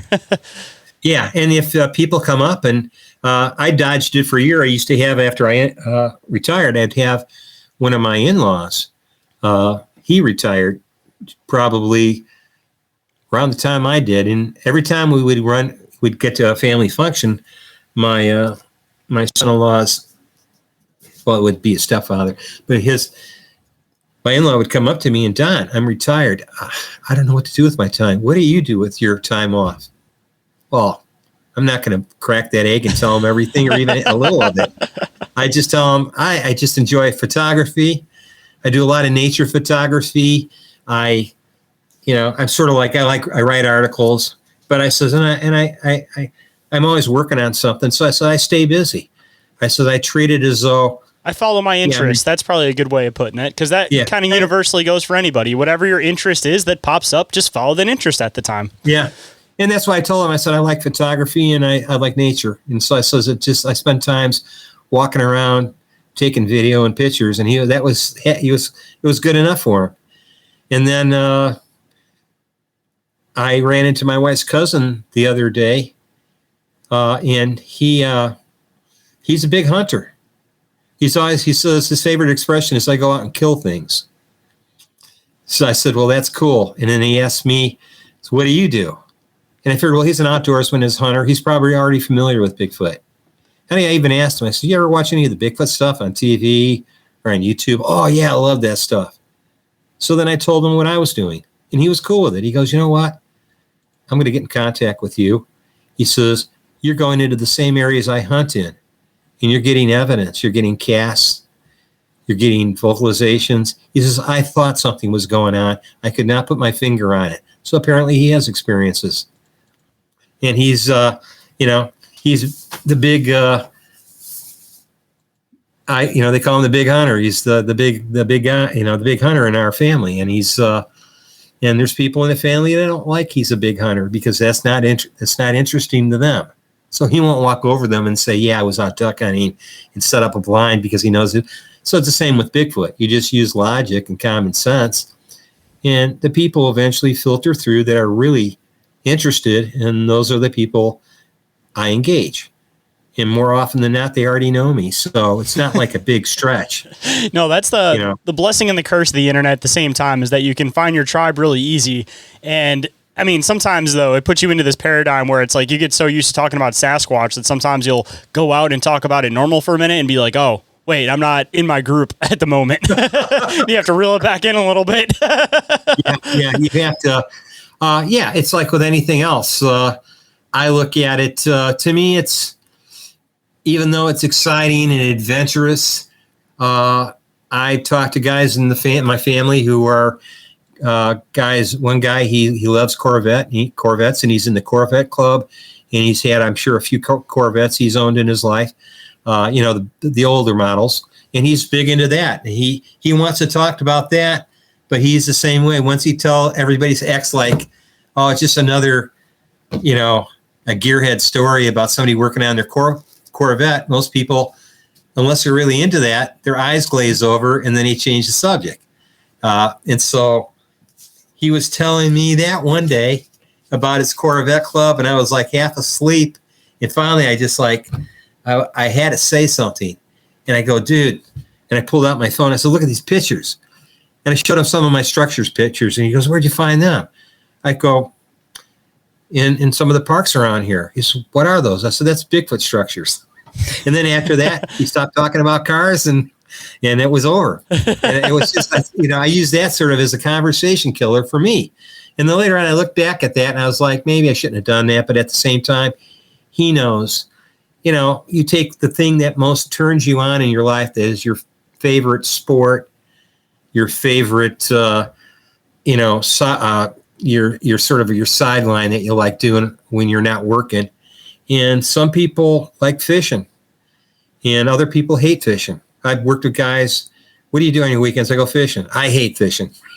So, to me, that's sort of how I go about it. I look at it, people, they want small doses of it or no doses of it. So you just try to not make enemies. But at the same time, when it comes to something like this, a podcast, you can't just sit on it and not share it. People have to. It's the group to tell it to, because it's the people that actually want to hear it. Yeah, otherwise they wouldn't be tuning in on your channel, because your channel has a lot of interesting stuff, metaphysical, fringe, things that were viewed as conspiracies and are now Fact. Conspiracy facts. Yeah, and yet people are still in denial, even though they can prove it and the facts are out there. Hey, it's the whole Yuri Bezmenov concept. You dilute people enough from the truth that one day you can present them the truth and they still won't believe it. Yeah, that's very, very true. They say, and yet they'll, at the drop of a hat, believe a lie. Yep, because you've indoctrinated them into believing the lie. Yep. Yeah, and it's sad because. And I hear that term a lot, even on the internet. Everybody, to me, it's gotten too easy to call somebody a double agent. It's just that people disagree with each other. Just because you're disagreeing with me doesn't mean you're a double agent that works for some unknown alphabet agency. It's also just paranoia in the conspiracy community. I'm sure that there's some ones out there that maybe have some bad intentions, but just you put a bunch of people that question every single bit of authority and you put them together, you got to expect that they're definitely going to question each other's motives. I mean, that's just, that's part of the whole thing, it comes with the territory. Everybody forgets about Occam's razor too. Usually the most easiest or common explanation is usually the most accurate one. But, if you make a conspiracy theory out of thin air that's, you believe in, even though it's made up and you have no proof or evidence, but it's a very interesting story, would be a great book or movie. But then you have somebody hears what you said and they add their 25 cents to it. And they say, well, not only is it that, but this guy and this guy and this guy, what you think is a good guy, they're also complicit because they were involved in this, and this. I have no proof of that. I'm just saying that. So what happens is sometimes actual conspiracy theories that become conspiracy fact will create or will give birth to just a bunch of false conspiracy stories by normal people in the world, because they want to take they figure, well, if mine is different than his, I'll generate interest. And it's the human nature, psyche, to want to gather followers or gather this like a contingent of people that back you and support you. And that's why I'm always think the YouTube algorithm is always pointed toward getting more followers and subscribers and viewers, where I tell people, shit, you don't have to subscribe. Hell, if you're subscribed and you don't like what I'm doing, unsubscribe. I'm trying to be realistic to people. I don't need to worry about the algorithm of YouTube prodding me to say if I do this, that, and the other, they'll promote me and I'll have hundreds, millions of followers. My intention is not to be another Joe Rogan. Yeah, that's why with my show, I talk about what I want to talk about. And if it gets big numbers, if it doesn't get big numbers, it's irrelevant to me. It's a matter of I talk about the information I'm interested in that I want to get out to people, and anything past that. If people want to listen, they want to listen. If they don't, they don't. I mean, find another podcast, I guess, Yeah. And I'm that way too. I feel if it doesn't interest you, just go to the next channel, go to another content creator and watch his stuff. I'm not going to adjust what I'm saying based on my own research. I'm not going to glorify false stories or try to promote stuff that I know is false, anything like that. And I know there's a lot of podcasters that will do that for clicks, but that's just never been my style. Like, I started my podcast on truth, and that's what I try to stick to. And it doesn't matter if, this story is going to get me 1,000 views. If it's false or I sense any falseness to it, like, I don't have an interest in it. I won't even touch it. Yeah, and I agree. I think, and I'll even, you sort of have to sort of police yourself in areas that I find I'm talking about. If I don't know, I can prove it. I'll use words like, it's alleged this occurred. Supposedly. And until I look into it, I won't know anymore till I look into it. And it all comes down to access. If they let you look into it or give you access to the information. Yep. So, and if it's freely available, that's even better. And I make my stuff freely available. I go ahead and my casts I've showed on one video. I've shown it to anybody interested. I'd show my alleged Dogman cast, my alleged Bigfoot cast. I've showed people the audio that I was able to sort of weed out of some of the background noise and sort of filter it to get the obvious vocalizations that in some cases, I accidentally found in some of my videos. I didn't know were there. When I cleaned them up and got rid of the wind and the insects, the low and the high filters, I ended up with what's left. It can only be what I consider as what's left is your answer, according to Sherlock Holmes. And that's what I come down to. It's not human. It's not these animals. And you go to the library at Oxford that has over 12,000 recorded animal sounds across the globe, and you compare it, and when you find it's not in that archive of sounds, all that's left is Bigfoot, unless there's feral people living in the forest. Hey, and for all we know, they might be closer related than we think, Yeah, exactly. If we're at Bigfoot, based on the DNA evidence, on the matrilineal side has human DNA, and the nuclear DNA is a progenitor, an unknown male progenitor that is more ape-like.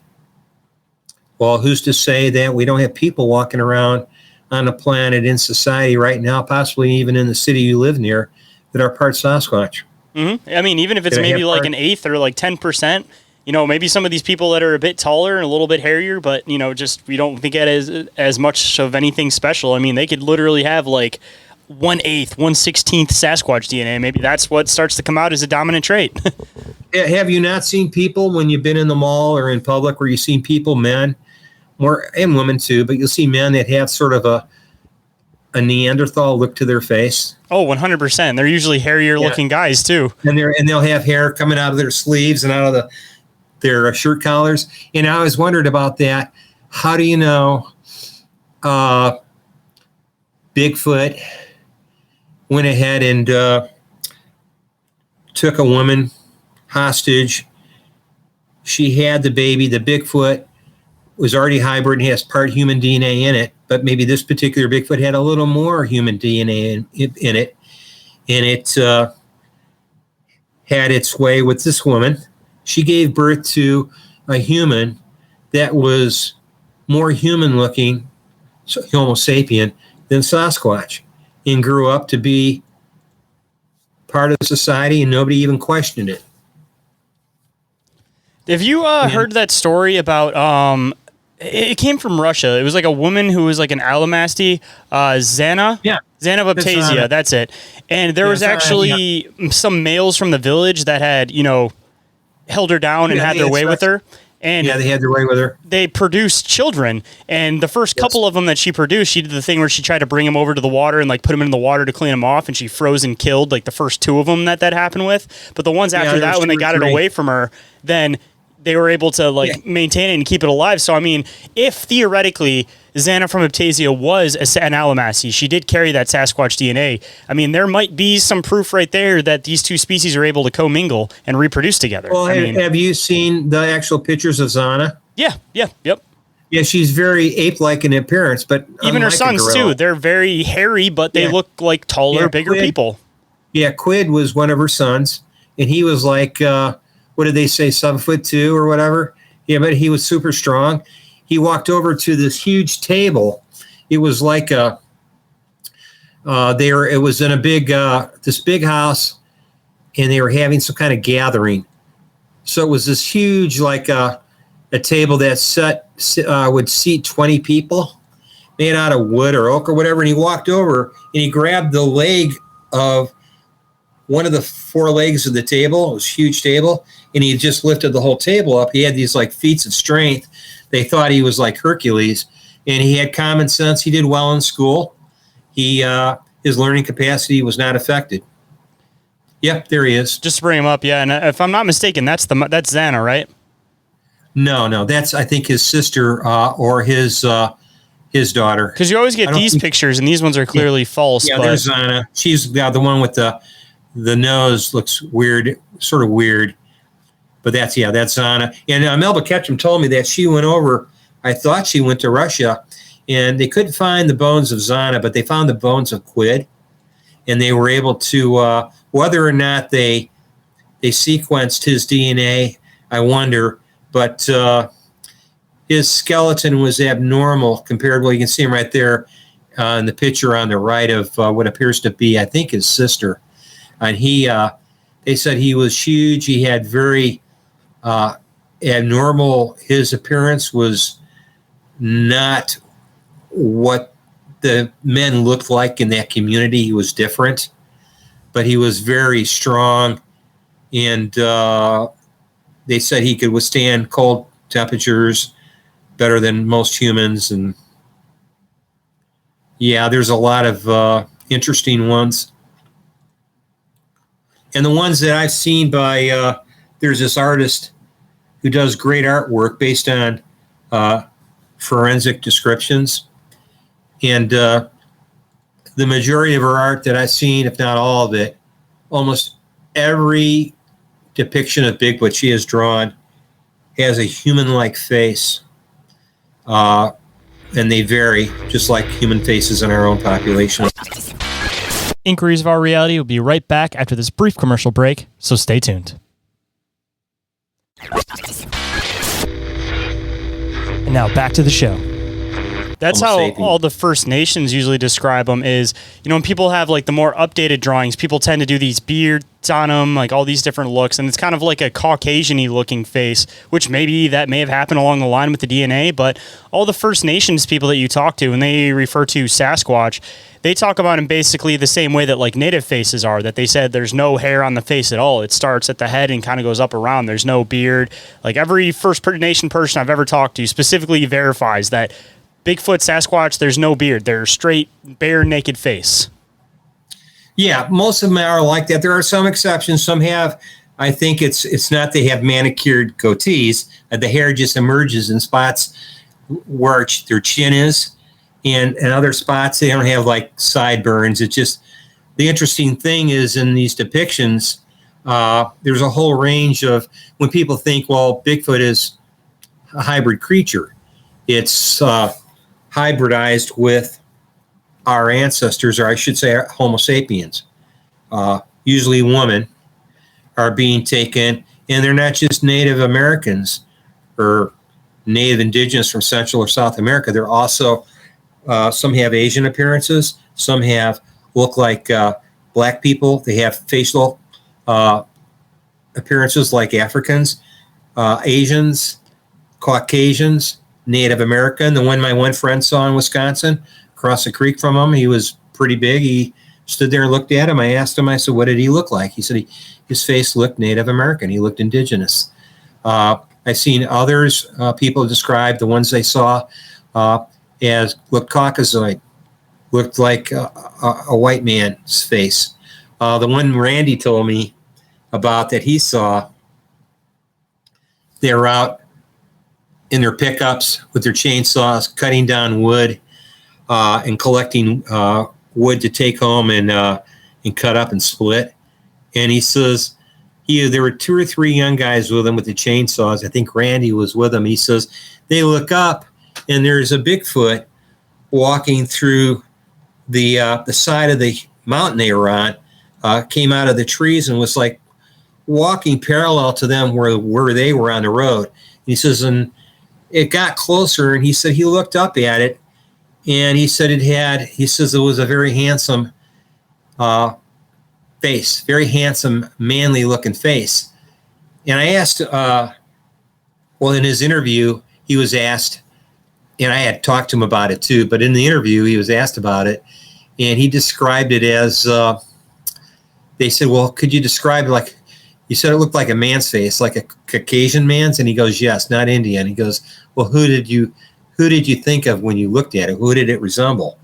And the guy that played Iron Man, that's who he described. Oh, Robert Downey Jr. Robert Downey, yeah. He said he looked like Robert Downey Jr. And the people sort of laughed. They said, really? He goes, yeah. He says, we were amazed how good looking he is, because he says in our culture, when we get together with our cousins, and he says Indians have a sense of humor just like everybody else. He says when our cousins come over, and grandma and mom's there to fucking cook up and feed everybody. He says you don't always see your cousins because everybody's somehow related, and your cousins, some of them you see a lot, some of them lived in the next in the farther away on the edge of the reservation, maybe even in another state, and you don't get to see them, but maybe every couple of years. But he was telling him, he told one, he says, you're fucking ugly. And his cousin, and cousin goes, why? Why do you call me ugly? He says, you look like fucking Squatch. And he says, and I remember him talking about that, and he says, some of us are ugly, and he says, we call a spade a spade. We say, oh, you look like Sasquatch's baby, or you look like a Sasquatch. That's an insult, because not all Sasquatch are beautiful like Robert Downey Jr. They're not handsome. But I've even heard another description. This was on a YouTube video where the guy described a female, and she was beautiful, from toe to head with hair, naked, but she stood probably, I think he said she was 6.5 to 7 feet tall, somewhere in that. Was that on Sasquatch Chronicles? Because I remember hearing a Sasquatch Chronicles episode where the guy was talking specifically about like how beautiful her face and her body and stuff like that was, like the female Sasquatch. I haven't saved in my phone. I'll send it to you. I swear it was Sasquatch Chronicles maybe like 6 months ago. I'm like 99.9% sure I remember somebody talking about like a beautiful female Sasquatch on that show. Well, this guy, he was on an interview with the girl that's a forensic artist. She's a great artist. And I don't want to be name dropping on your channel, but there's all these names, but you can look her up. It's Sketching Bigfoot is her channel. And I believe it's Sketching Bigfoot. But this guy comes on to her, is interviewed by her. What she does pre-interview, she has them give her a description, then she paints their description of Sasquatch, and then after she completes it, then she interviews them, and then she throws it up so when he describes what he saw, he has the matching art that she created from his description. It's really cool. And she knows who I am, and I just never thought of contacting her. The ones I've seen, I've been on thermal, and it's hard to get a facial identification from a thermal. But in this one, he was down a trail in this forested area. I don't know if it was private land or public land, and he took his dog. And his dog went into the brush, went into the weeds, and there was some like these huge shrubs. And his dog took off, and so he heard his dog in the shrubs where he was at in this wilderness area, and it was time to leave. And he goes, and he could hear his dog messing around in the shrubs, or so he thought it was his dog. And he goes, okay, girl, let's go. Or he goes, come on, girl, we got to go. And I guess this creature thought he was talking to her. So she, from the other side of these shrubs, she just stood up. And in the artist depiction, I was like, without hair, I would be gawking at this lady. I'd be like, wow, check her out. But I was looking at it, but she was big. And he looked at her, and she's looking down at him because he's shorter. And he's looking at her, and he's trying to figure out, and he realized, oh, she must understand a little of what I said, like, let's go, girl. He thought she must have understood some English. And so while they're staring at each other, she's staring at him. I don't know if he said anything or he didn't know what to say, and he's looking. And she made a motion with her head like she was surprised, like, oh, I thought, oh, like you caught me. And so now they're looking at each other, and all of a sudden behind her, I believe to her left and behind her, or the left of the screen on the so it would be to this female Bigfoot's right, behind her right side behind her, this other Bigfoot stands up, which he believed was her father, who definitely was closer to the 10-foot range. He was like looking at him like, don't even think of it, like a father would with his own daughter. And he got the impression like he didn't, the male didn't want him around. But the girl, the woman, whatever, female Sasquatch, she was like checking him out, like, yeah, you surprised me, like I thought you were talking to me, or it was just weird. And then when I looked at it, I was like, I've heard this in the past where some female Bigfoots are actually somewhat attractive, and others are just like Patty. More, they got more of the human DNA. They got more of their mother's side. Apparently, that's what I'm thinking. They got more of the human DNA. So whoever her mother was, unless her mother was a really pretty Bigfoot too, I don't know. But I hear about that. I also heard about in this different interview by the same woman from Sketching Encounters, or Sketching Bigfoot, I believe is her channel. I'll use her name, Sibylla Irwin. She's that's her channel, her content. But Sibylla Irwin is an incredible artist. But she was the first one when I've been telling people for ages, for decades, Bigfoot are a type of people. They're an uncontacted tribe, very primitive, and still in the Stone Age. They're not an uncontacted Bronze Age or Copper Age tribe. No, they're an uncontacted tribe that probably do use stone tools, do use things like that. I think some of the more advanced ones probably do make the equivalent of arrowheads and things of that nature. So I think there's varying degrees of intelligence among these groups or families of them. But when I saw that, I was like, he even stated, he says, I had no fear when I was directly looking at her. It was more amazed by her size. And she was surprised when I called my dog. I guess she thought, maybe when he said, let's go, girl, maybe she thought that was her father saying that. I don't know. Speaking English, she just got excited. Yeah, I mean, it makes you wonder. I mean, I've been gifted. You hear about gifting? Oh, yeah. I've gifted, but I've been gifted back, which I got a question mark in my head when it happens. One was a turtle shell. Ooh, I've heard that one a good number of times. That seems to be like a regular one, is the turtle shells. Yeah, I went past a boulder on my trail. I'm about 3/4 of a mile from my car, walking down this trail. I pass a boulder pile in front of me. So I walked to the right of the boulder pile. And I remember looking at the boulders, and it looked like it was a two-way where people on four-wheelers or side-by-sides can drive down this. But it's only during deer season do they use it. It was spring, and I was back there, and I was like, I see the two-way, and I walked down and walked past this boulder field along it was on the road, it blocked the road, so I had to walk around it.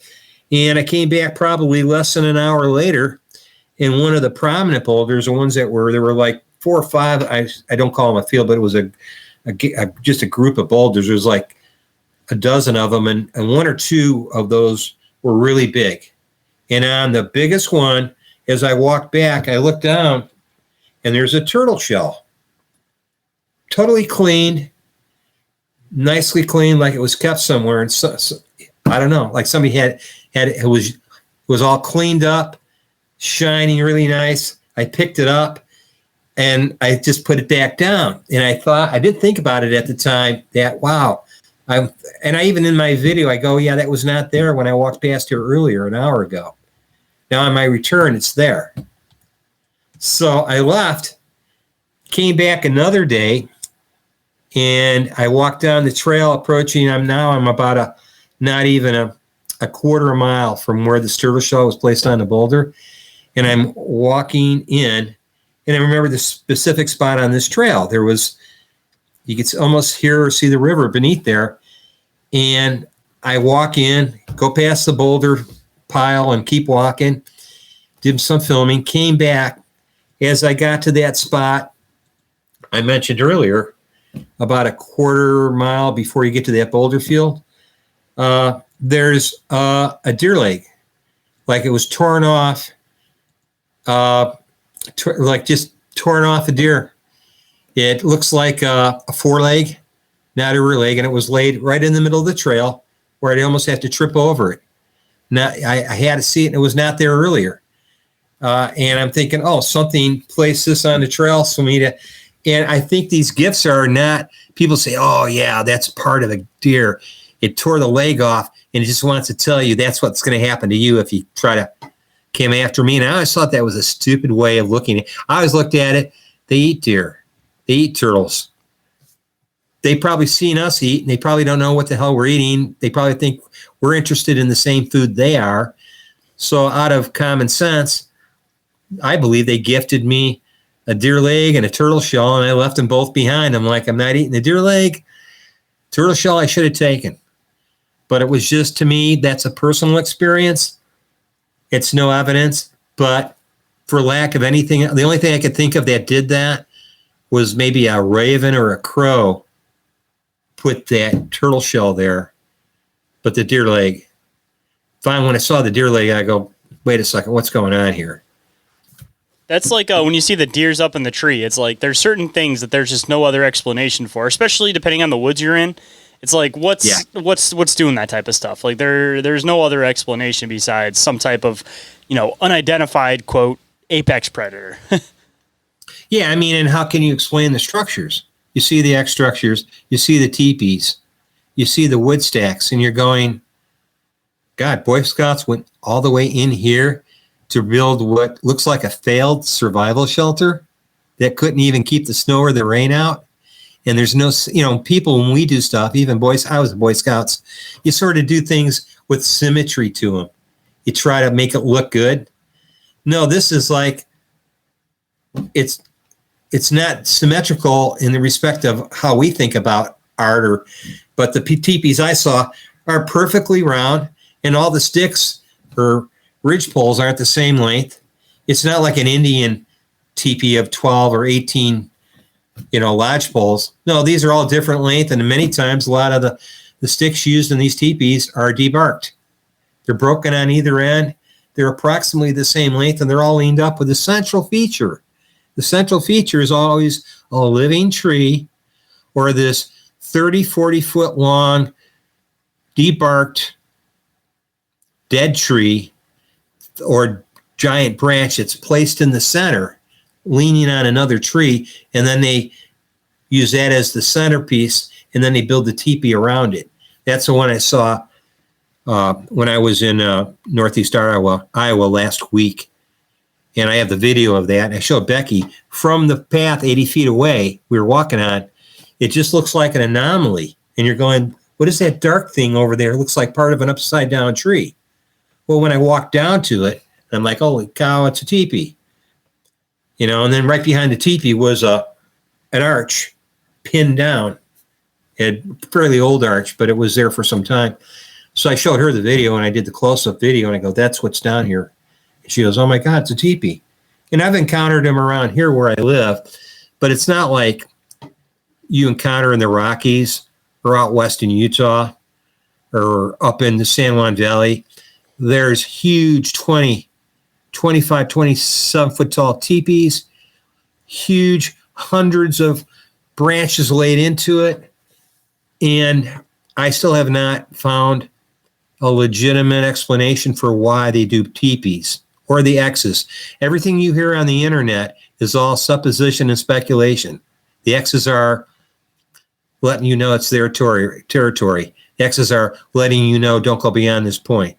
The X's are, one guy says the X's are means that they're friendly Bigfoot. They're not aggressive. Same with the teepees. The teepees mean it's a form of art. Others are like, maybe it's a gathering place where all the family gets together and they all put their own sticks in. Maybe the simplest answer is the correct one. Maybe they simply do it because they're an intelligent being and it's a means of entertainment. I mean, it may not even have to have a meaning. It could just be they just do it just to do it. I mean, there's a lot of stuff that people do just to do it. You know, why do we stack rocks? Why do we go on hikes? Why do we? It's just entertainment, something to do. You know, maybe. I mean, from an ancestral standpoint, they're people.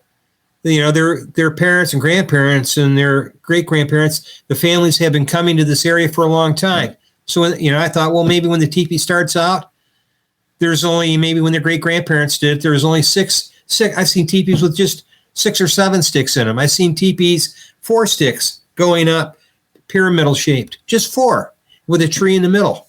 And I thought, okay, let's look at it this way. If you want to say it represents a family, okay, the one with the 4 leaning up are the family members. The middle thing, that's the father, or that's the alpha, grandfather, or whatever. And then generations later, you come back, and in that spot or same area, now you see teepees that have hundreds in there. Now you're talking about multiple families. The grandparents had 4 or 5 kids. Now you got a family of 70 or 80 in this clan, which are all related. And they're all putting their own individual. Now that's a speculative thing I came up with. It's a literal family tree, like in the most literal sense. It's a family tree. And they're all adding their own lean up every time. And then you see the little ones by the kids. They're shorter and smaller, and they're all leaned up in the teepee. So I always wondered about that. Or am I overthinking it? And it's just an area they like so much that the Bigfoots that were putting the teepee up, we're putting effort into it to make these beautiful teepees. So when any of their groups, clans, or other clans they know of are traveling through the area, they see it and they're like, that has some kind of meaning to them, whether it's artistic, which it could be, artistic license, or it's just something that they do, just like you said, humans do, which we ask people, why do they do it? And they go, because. Hold that thought. We'll be right back after this brief commercial break. And now back to that deep conversation you crave. I mean, it could even simply be eye coverage. I mean, we were talking a bit earlier. I don't know if it was before we actually started recording or not, but just people missing things just because they're simply not moving.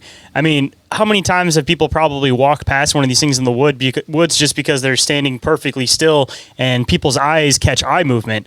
That being said, these things obviously are made to be out in the woods, so they don't need those structures for things like that. I mean, maybe they'll make like the grass things for wind and everything, but maybe they make these structures simply so they have something to stand in and look out, and things walking past, it'll just all blend in together. Can't see them, or they don't even have to be in them. They could be standing behind them and use that to break up their outline. Yeah, that's what I'm saying. They can just look right through it. That would make sense why they're not covered, is because it's more so intended just to be coverage. Yeah, and that's a very good possibility. I mean, early on when I discovered structures and I started exploring the internet to find out any reason why they were doing this and what it had to do with anything, and what early on the discussion and speculation on the Bigfoot community was the bigger teepee structures, they're living in, they're having their babies in or whatever. And then that sort of evolved into, well, maybe they're using it to conceal, to break up their outline, using it as a hide, as some people say, just like hunters use. Maybe they're doing it for that. Maybe, and I'm thinking to myself, Jesus Christ, you can hide anywhere in the forest they want. They don't need a teepee to hide or conceal. They don't need it. People are saying, well, maybe when the mothers get to a certain age and they start birthing, they have to go in, they birth the infant in these structures. And there's not just those structures. I found hut-like structures. I was going to say those huts and those grass huts, those ones are the ones that I think that they adamantly use. But that being said, I would almost go to say they use those to birth in, and you'll always find them in watersheds near lakes or rivers, because I think they would do that. What do they do? Just like, wind coverage too. I feel like those might be some pretty good like wind coverage if there's like. But you mentioned it earlier. Look at what Xana did. With her newborn, she went down to the Volga or whatever, and she washed them in ice cold water, and they died. I think they do this because they want to find out if their babies are going to survive. They have to build their resistance to cold, and they test them when they're infants if they're going to make it.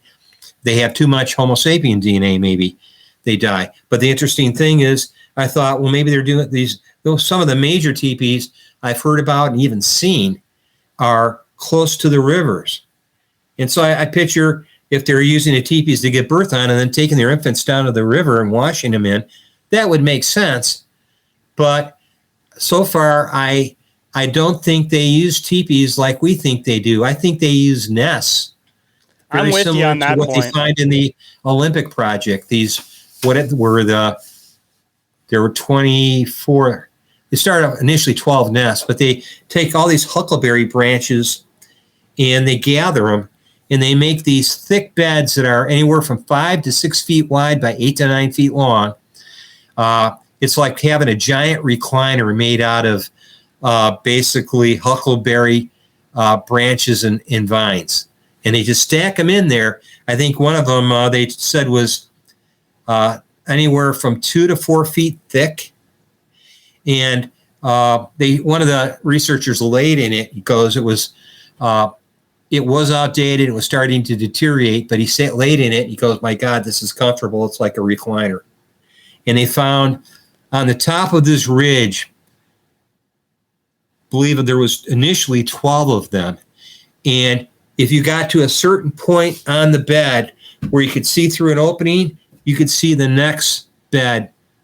If it was 25 yards away or 100 feet away, you'd see the next one, and you go to the next one, and from that point, you could see the next one. They discovered 12 of these huckleberry beds. I've discovered beds in my hot spot made out of, guess what we have, which is very common here, corn stalks, layered up, very thick, in the tree line on the edge of a cornfield. I found. Are they weaved too? Because I've heard a lot of people talk about them being weaved. Yeah, they're weaved so tight. The corn stalks were weaved together to create like a bed-like mattress, and there were other weeds in there. And I went in and crawled in there, and I thought, geez, I'm not a big guy. I'm 5'9", but I thought a 6-footer could lay in there. 6-foot person could lay in there like this far, and you'd be fine. You'd be comfortable. So I think, yeah, we don't have huckleberries. We have raspberries, which are, they're not comfortable to lay on. I want to lay on raspberries. But I was like, when I saw this, I was like, well, we don't have huckleberries here in the Midwest, but we have a lot of silage that's left over from corn and soybeans. So even when they don't harvest the corn, what's to prevent them from taking the corn that they peeled off the stalks and taking all that silage in the stalks? And that's what I found in one of them. And I was like, that's right where the stick was thrown at me. And I didn't know that was there. I just saw all the corn stalks knocked over, laying on the ground. And I'm like, there's no deer that would come in and knock all 10 or 12 stalks over. And it went in 2 rows. Like they were getting the sweet corn, the sweet grain corn that hadn't fully matured, which is super. It's like the kernels are almost white. I don't know if you've ever had. Yeah.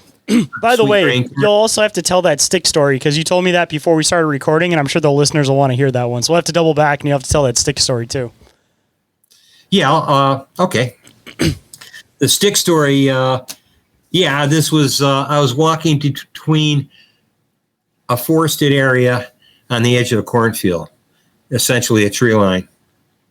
And I parked my car near there. And the reason I went to that spot is on this finger of this forest that I was walking along, it was only probably not even 65 yards wide from where the tree line hits the cornfield. And then if you go away from the cornfield, the other side of that forested area is the parking lot.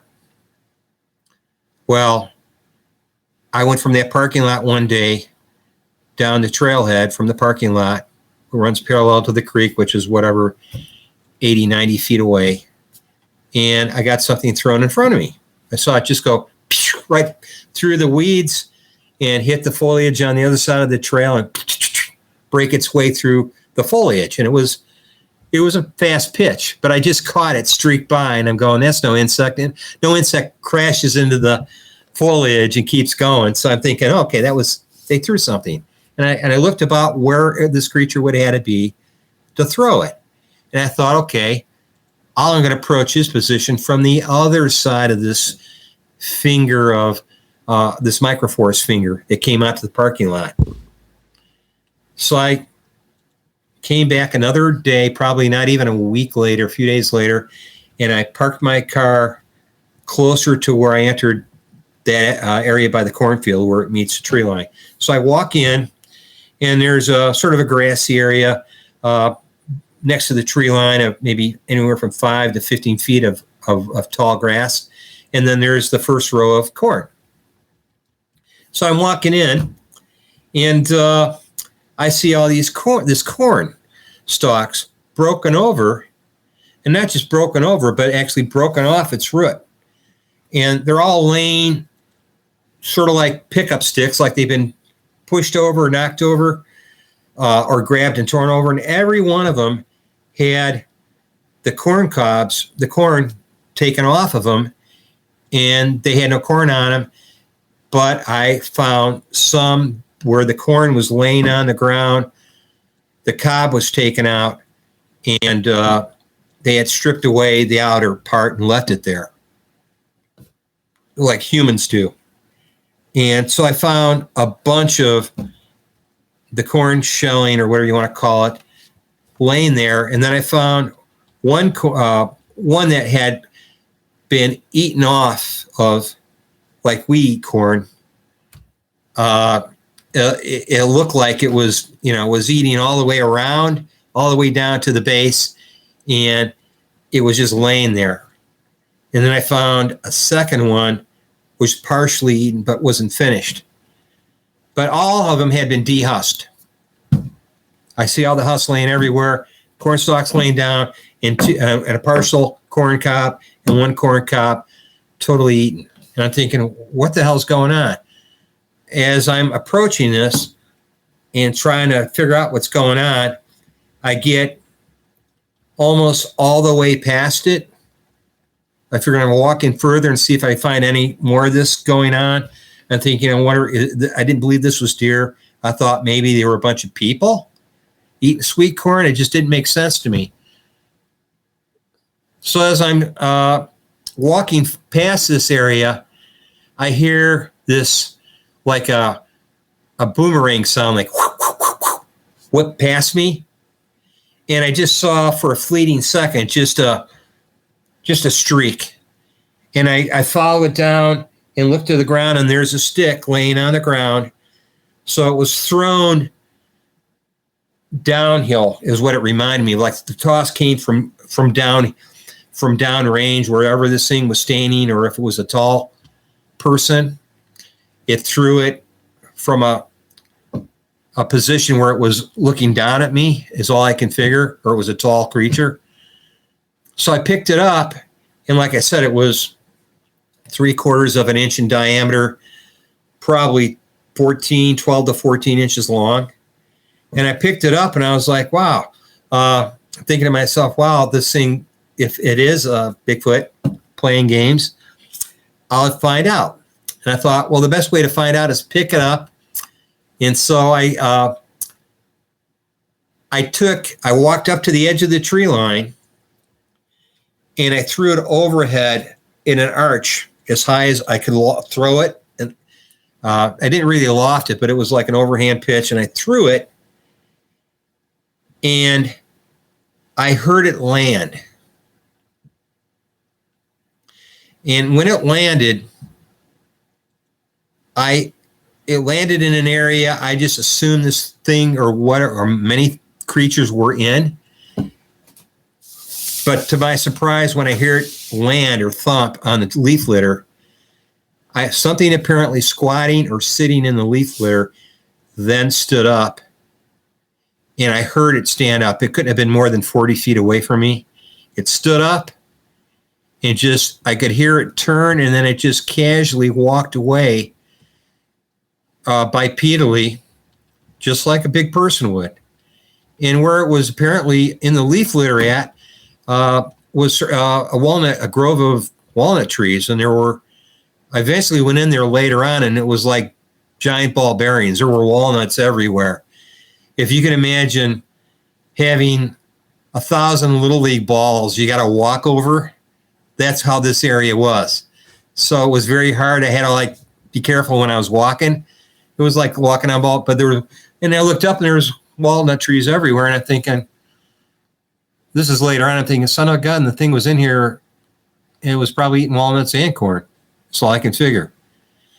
So, but one element I want to digress. I left out one element. After I made the throw and it landed, and this thing stood up, after hearing my stick hit the ground, which I assume was near where it was sitting, when it got up, the first thing I did is, I know you're in there, I say, after I heard it get up. Oh, I said that before it got up. I said, I know you're in there, and then I tossed it. This thing got up. When it got up, I took 2, possibly 3 paces into the tree line.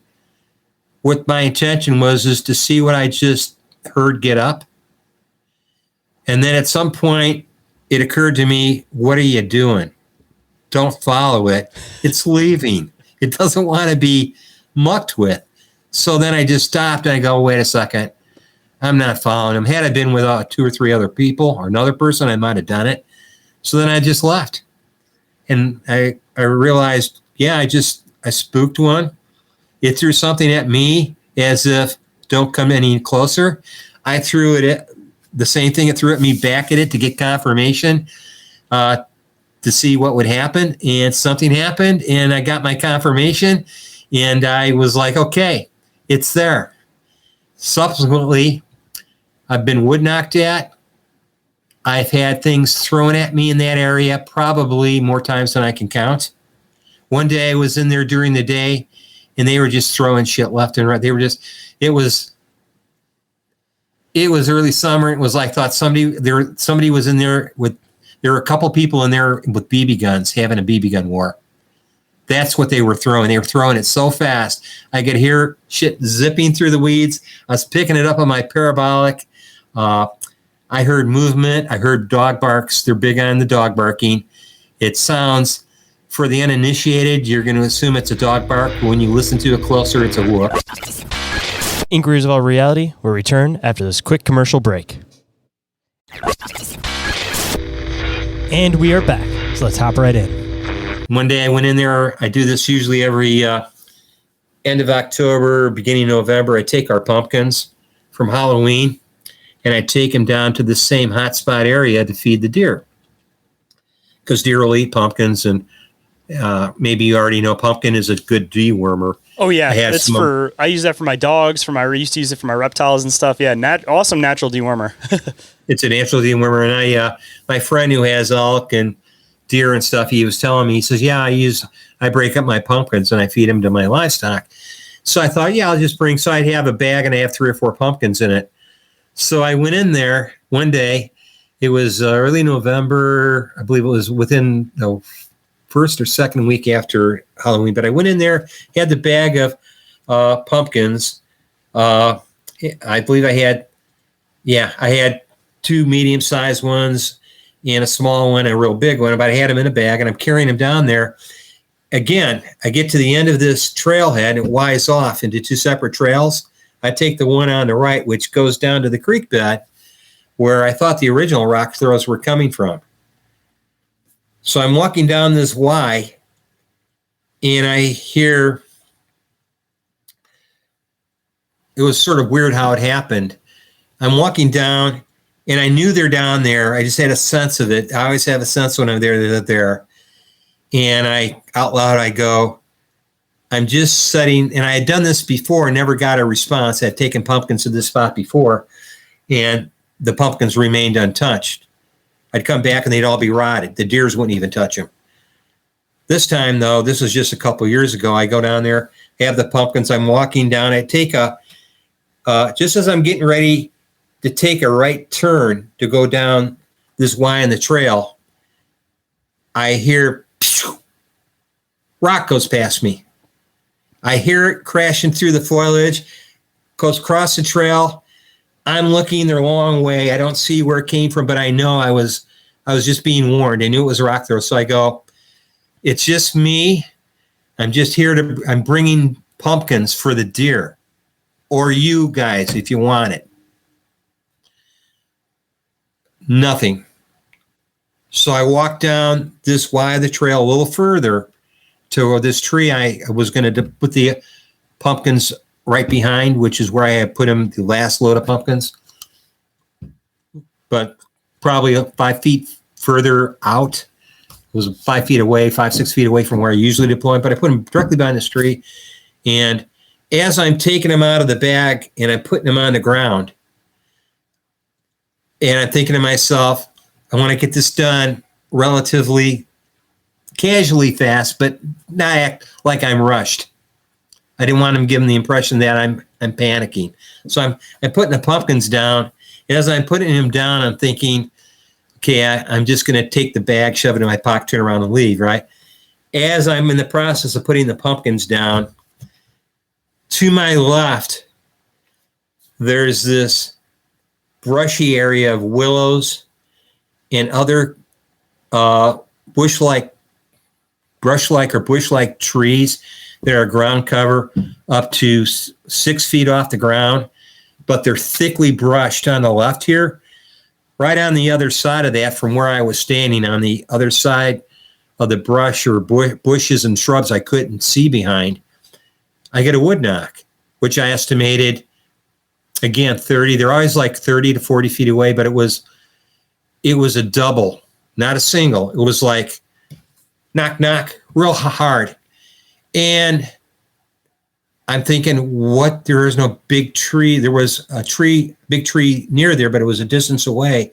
And I'm thinking, well, they're just knocking two sticks together. I didn't know if they had a rock and they were hitting a chunk of wood. It was just a loud double knock. And I had just finished putting the last pumpkin on the ground when the second knock finished. And I go, I'm done. I'm leaving. I'm not bothering you guys. I'm not bothering you guys.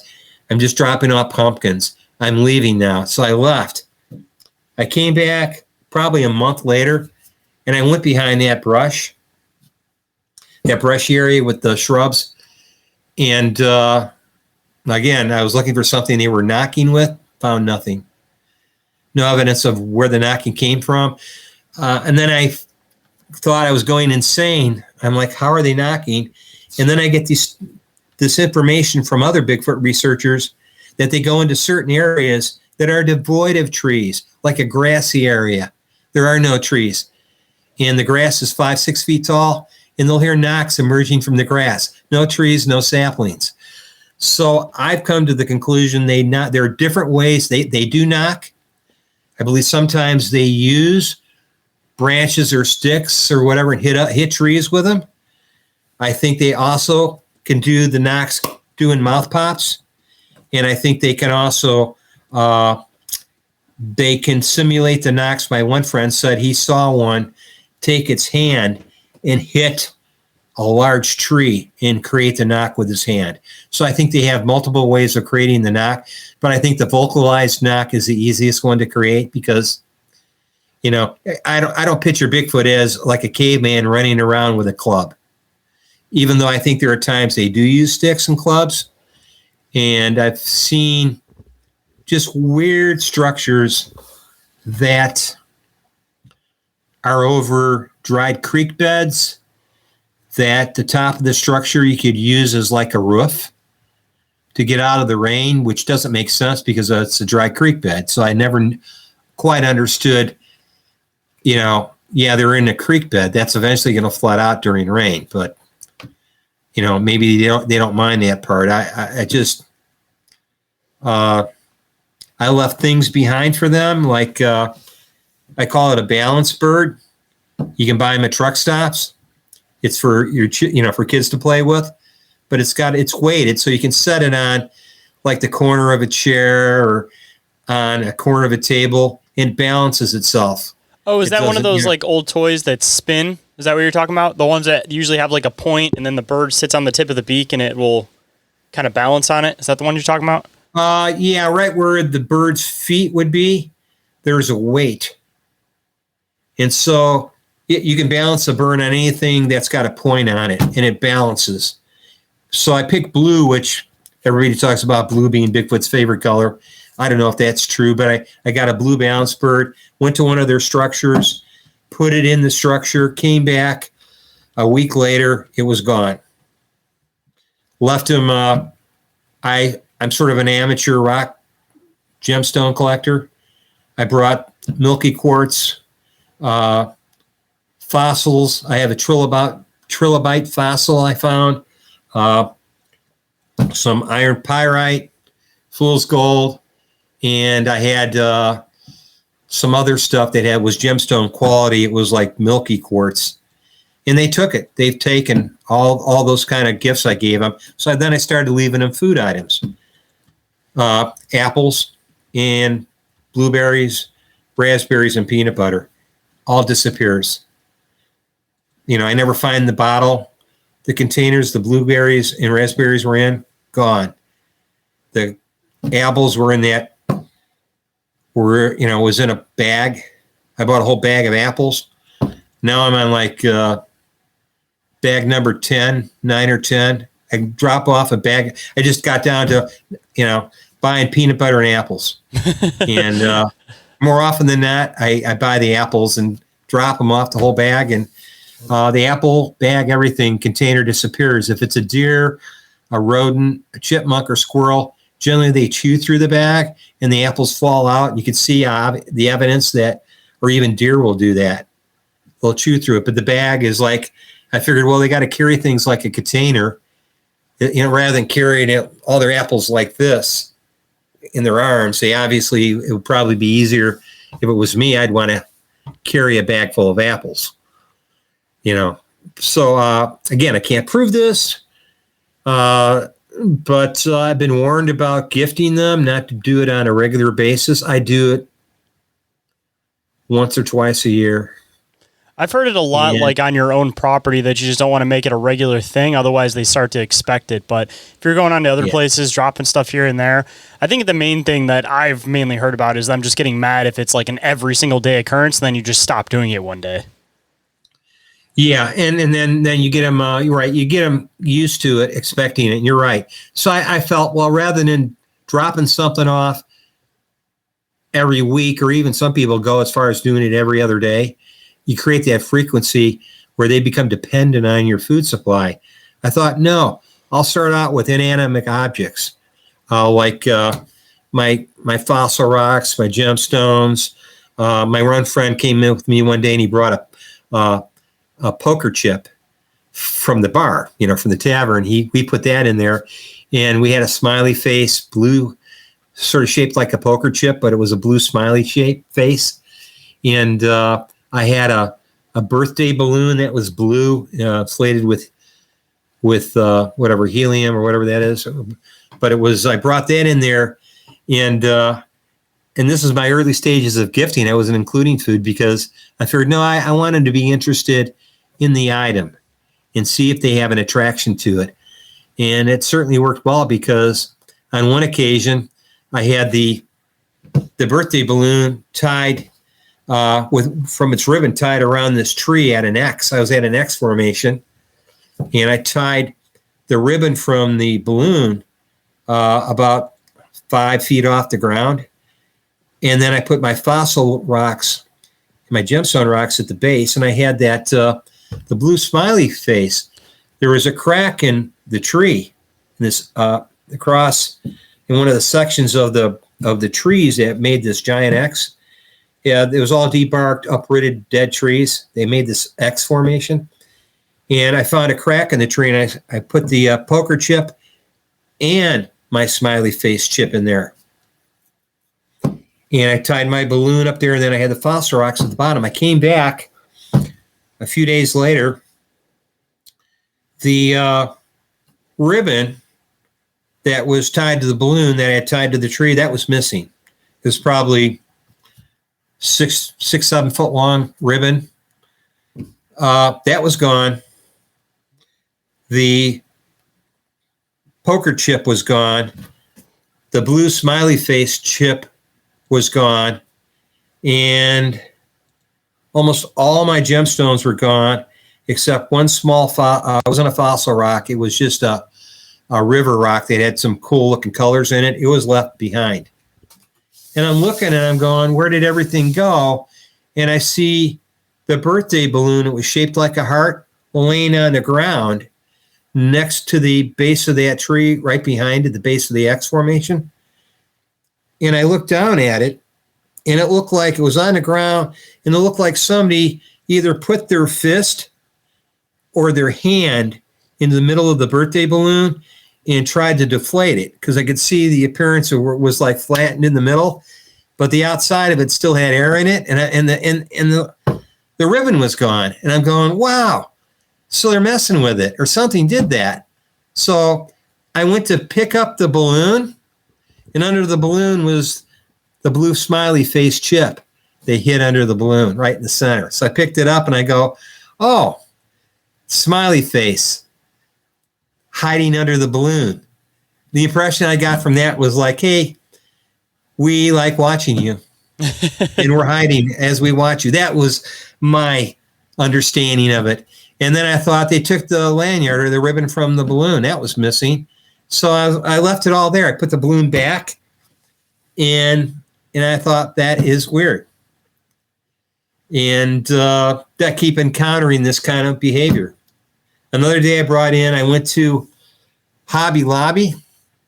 You know how you can buy the inflatable letters for like your kids' birthdays? I found a gold inflatable big X made out of that Mylar stuff, right? So I went to I had like 2 or 3 different gifting spots, all in this conservation area, this forest preserve.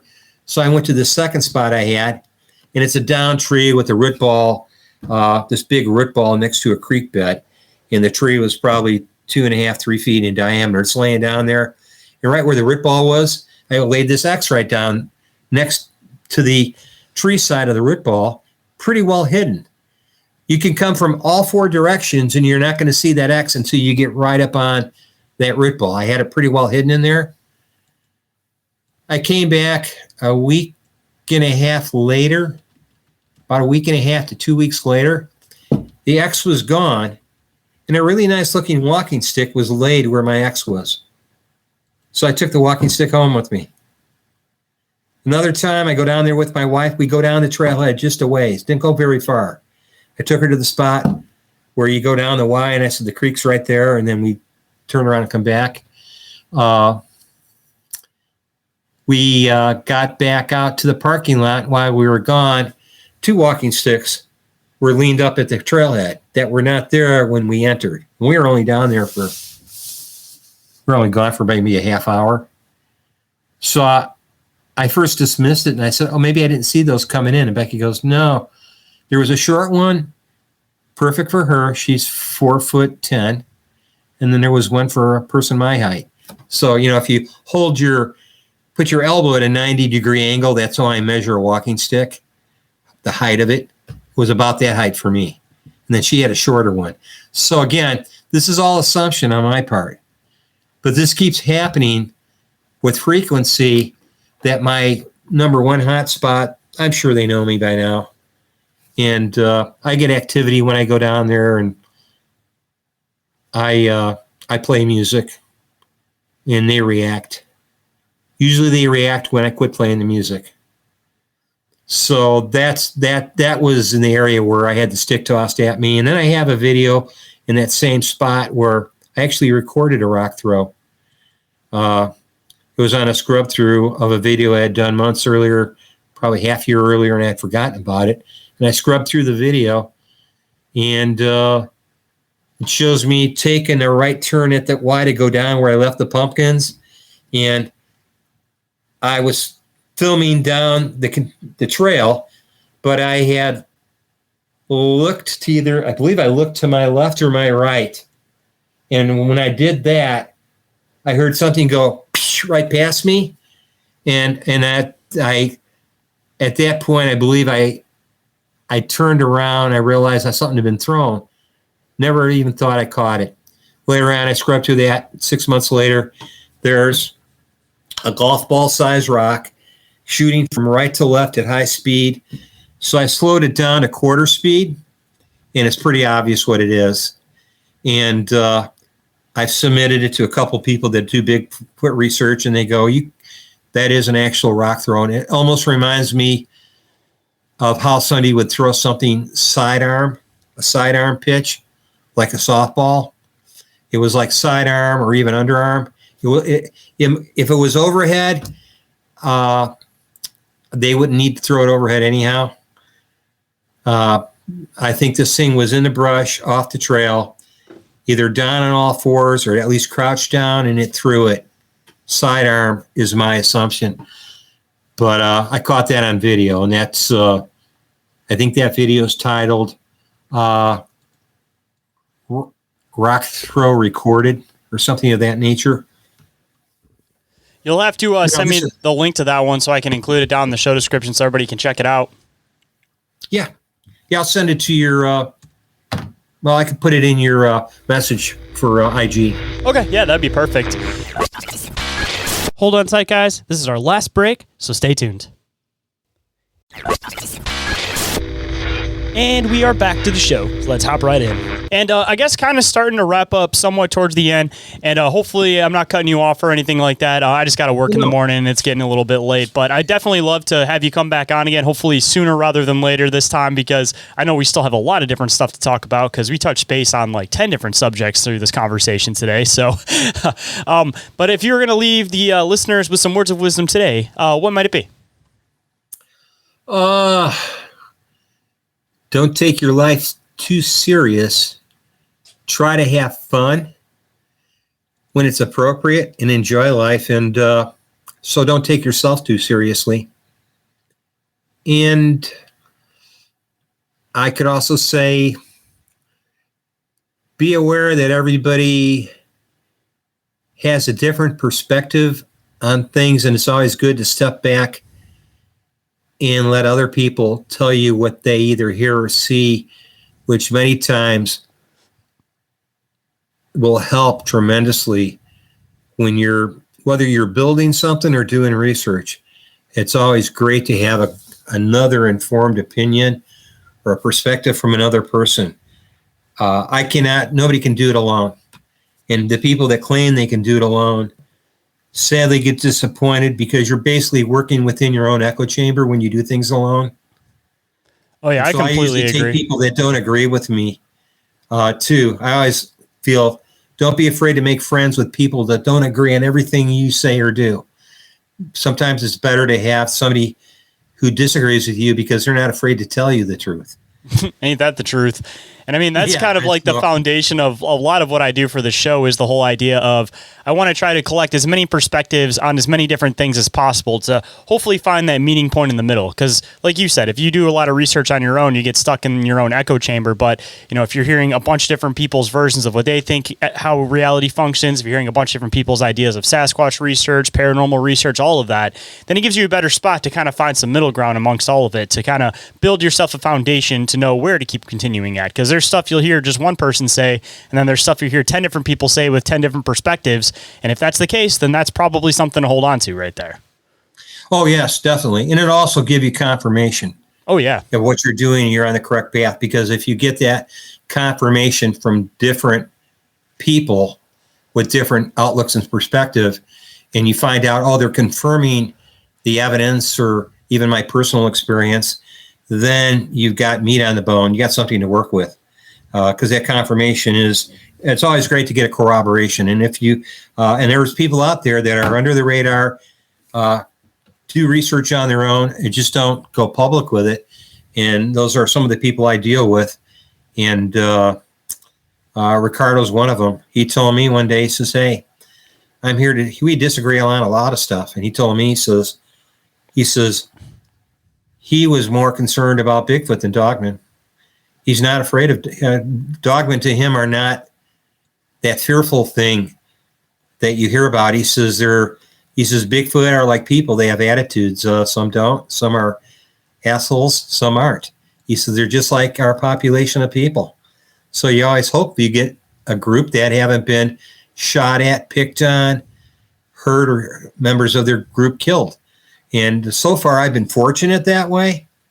I've seen him 5 or 6 times during the night with my naked eye and with cameras. So it's, what else can I say? People, if you're interested, look into it for yourself, confirm it for yourself. That's another thing I think a wise old man told me once. He said, if you want to find out, go out for yourself and find out. Be your own investigator. If you're waiting for somebody to serve it up on a silver platter, you'll know nothing. All you'll know is lies. Yep. And I mean, honestly, following what other people are saying is almost like forming another whole belief system. Like the only way you can really get to the root and the answer of anything is if you figure it out or see it react or see it happen yourself. Exactly. And if anybody wanted to come and check out all of your awesome videos, all of your awesome research you do, any of that type of stuff, or even contact you possibly about some of their own personal Squatch experiences or anything like that, where can people come and get a hold of you on the internet, man? Yeah, you can contact me through my email. It's D Schneider, spelled Schneider, just as you see on the screen. It's dschneider454@gmail.com. My YouTube channel is Unacknowledged and Unknown on YouTube. And you can find me on Rumble at UandU52, one word.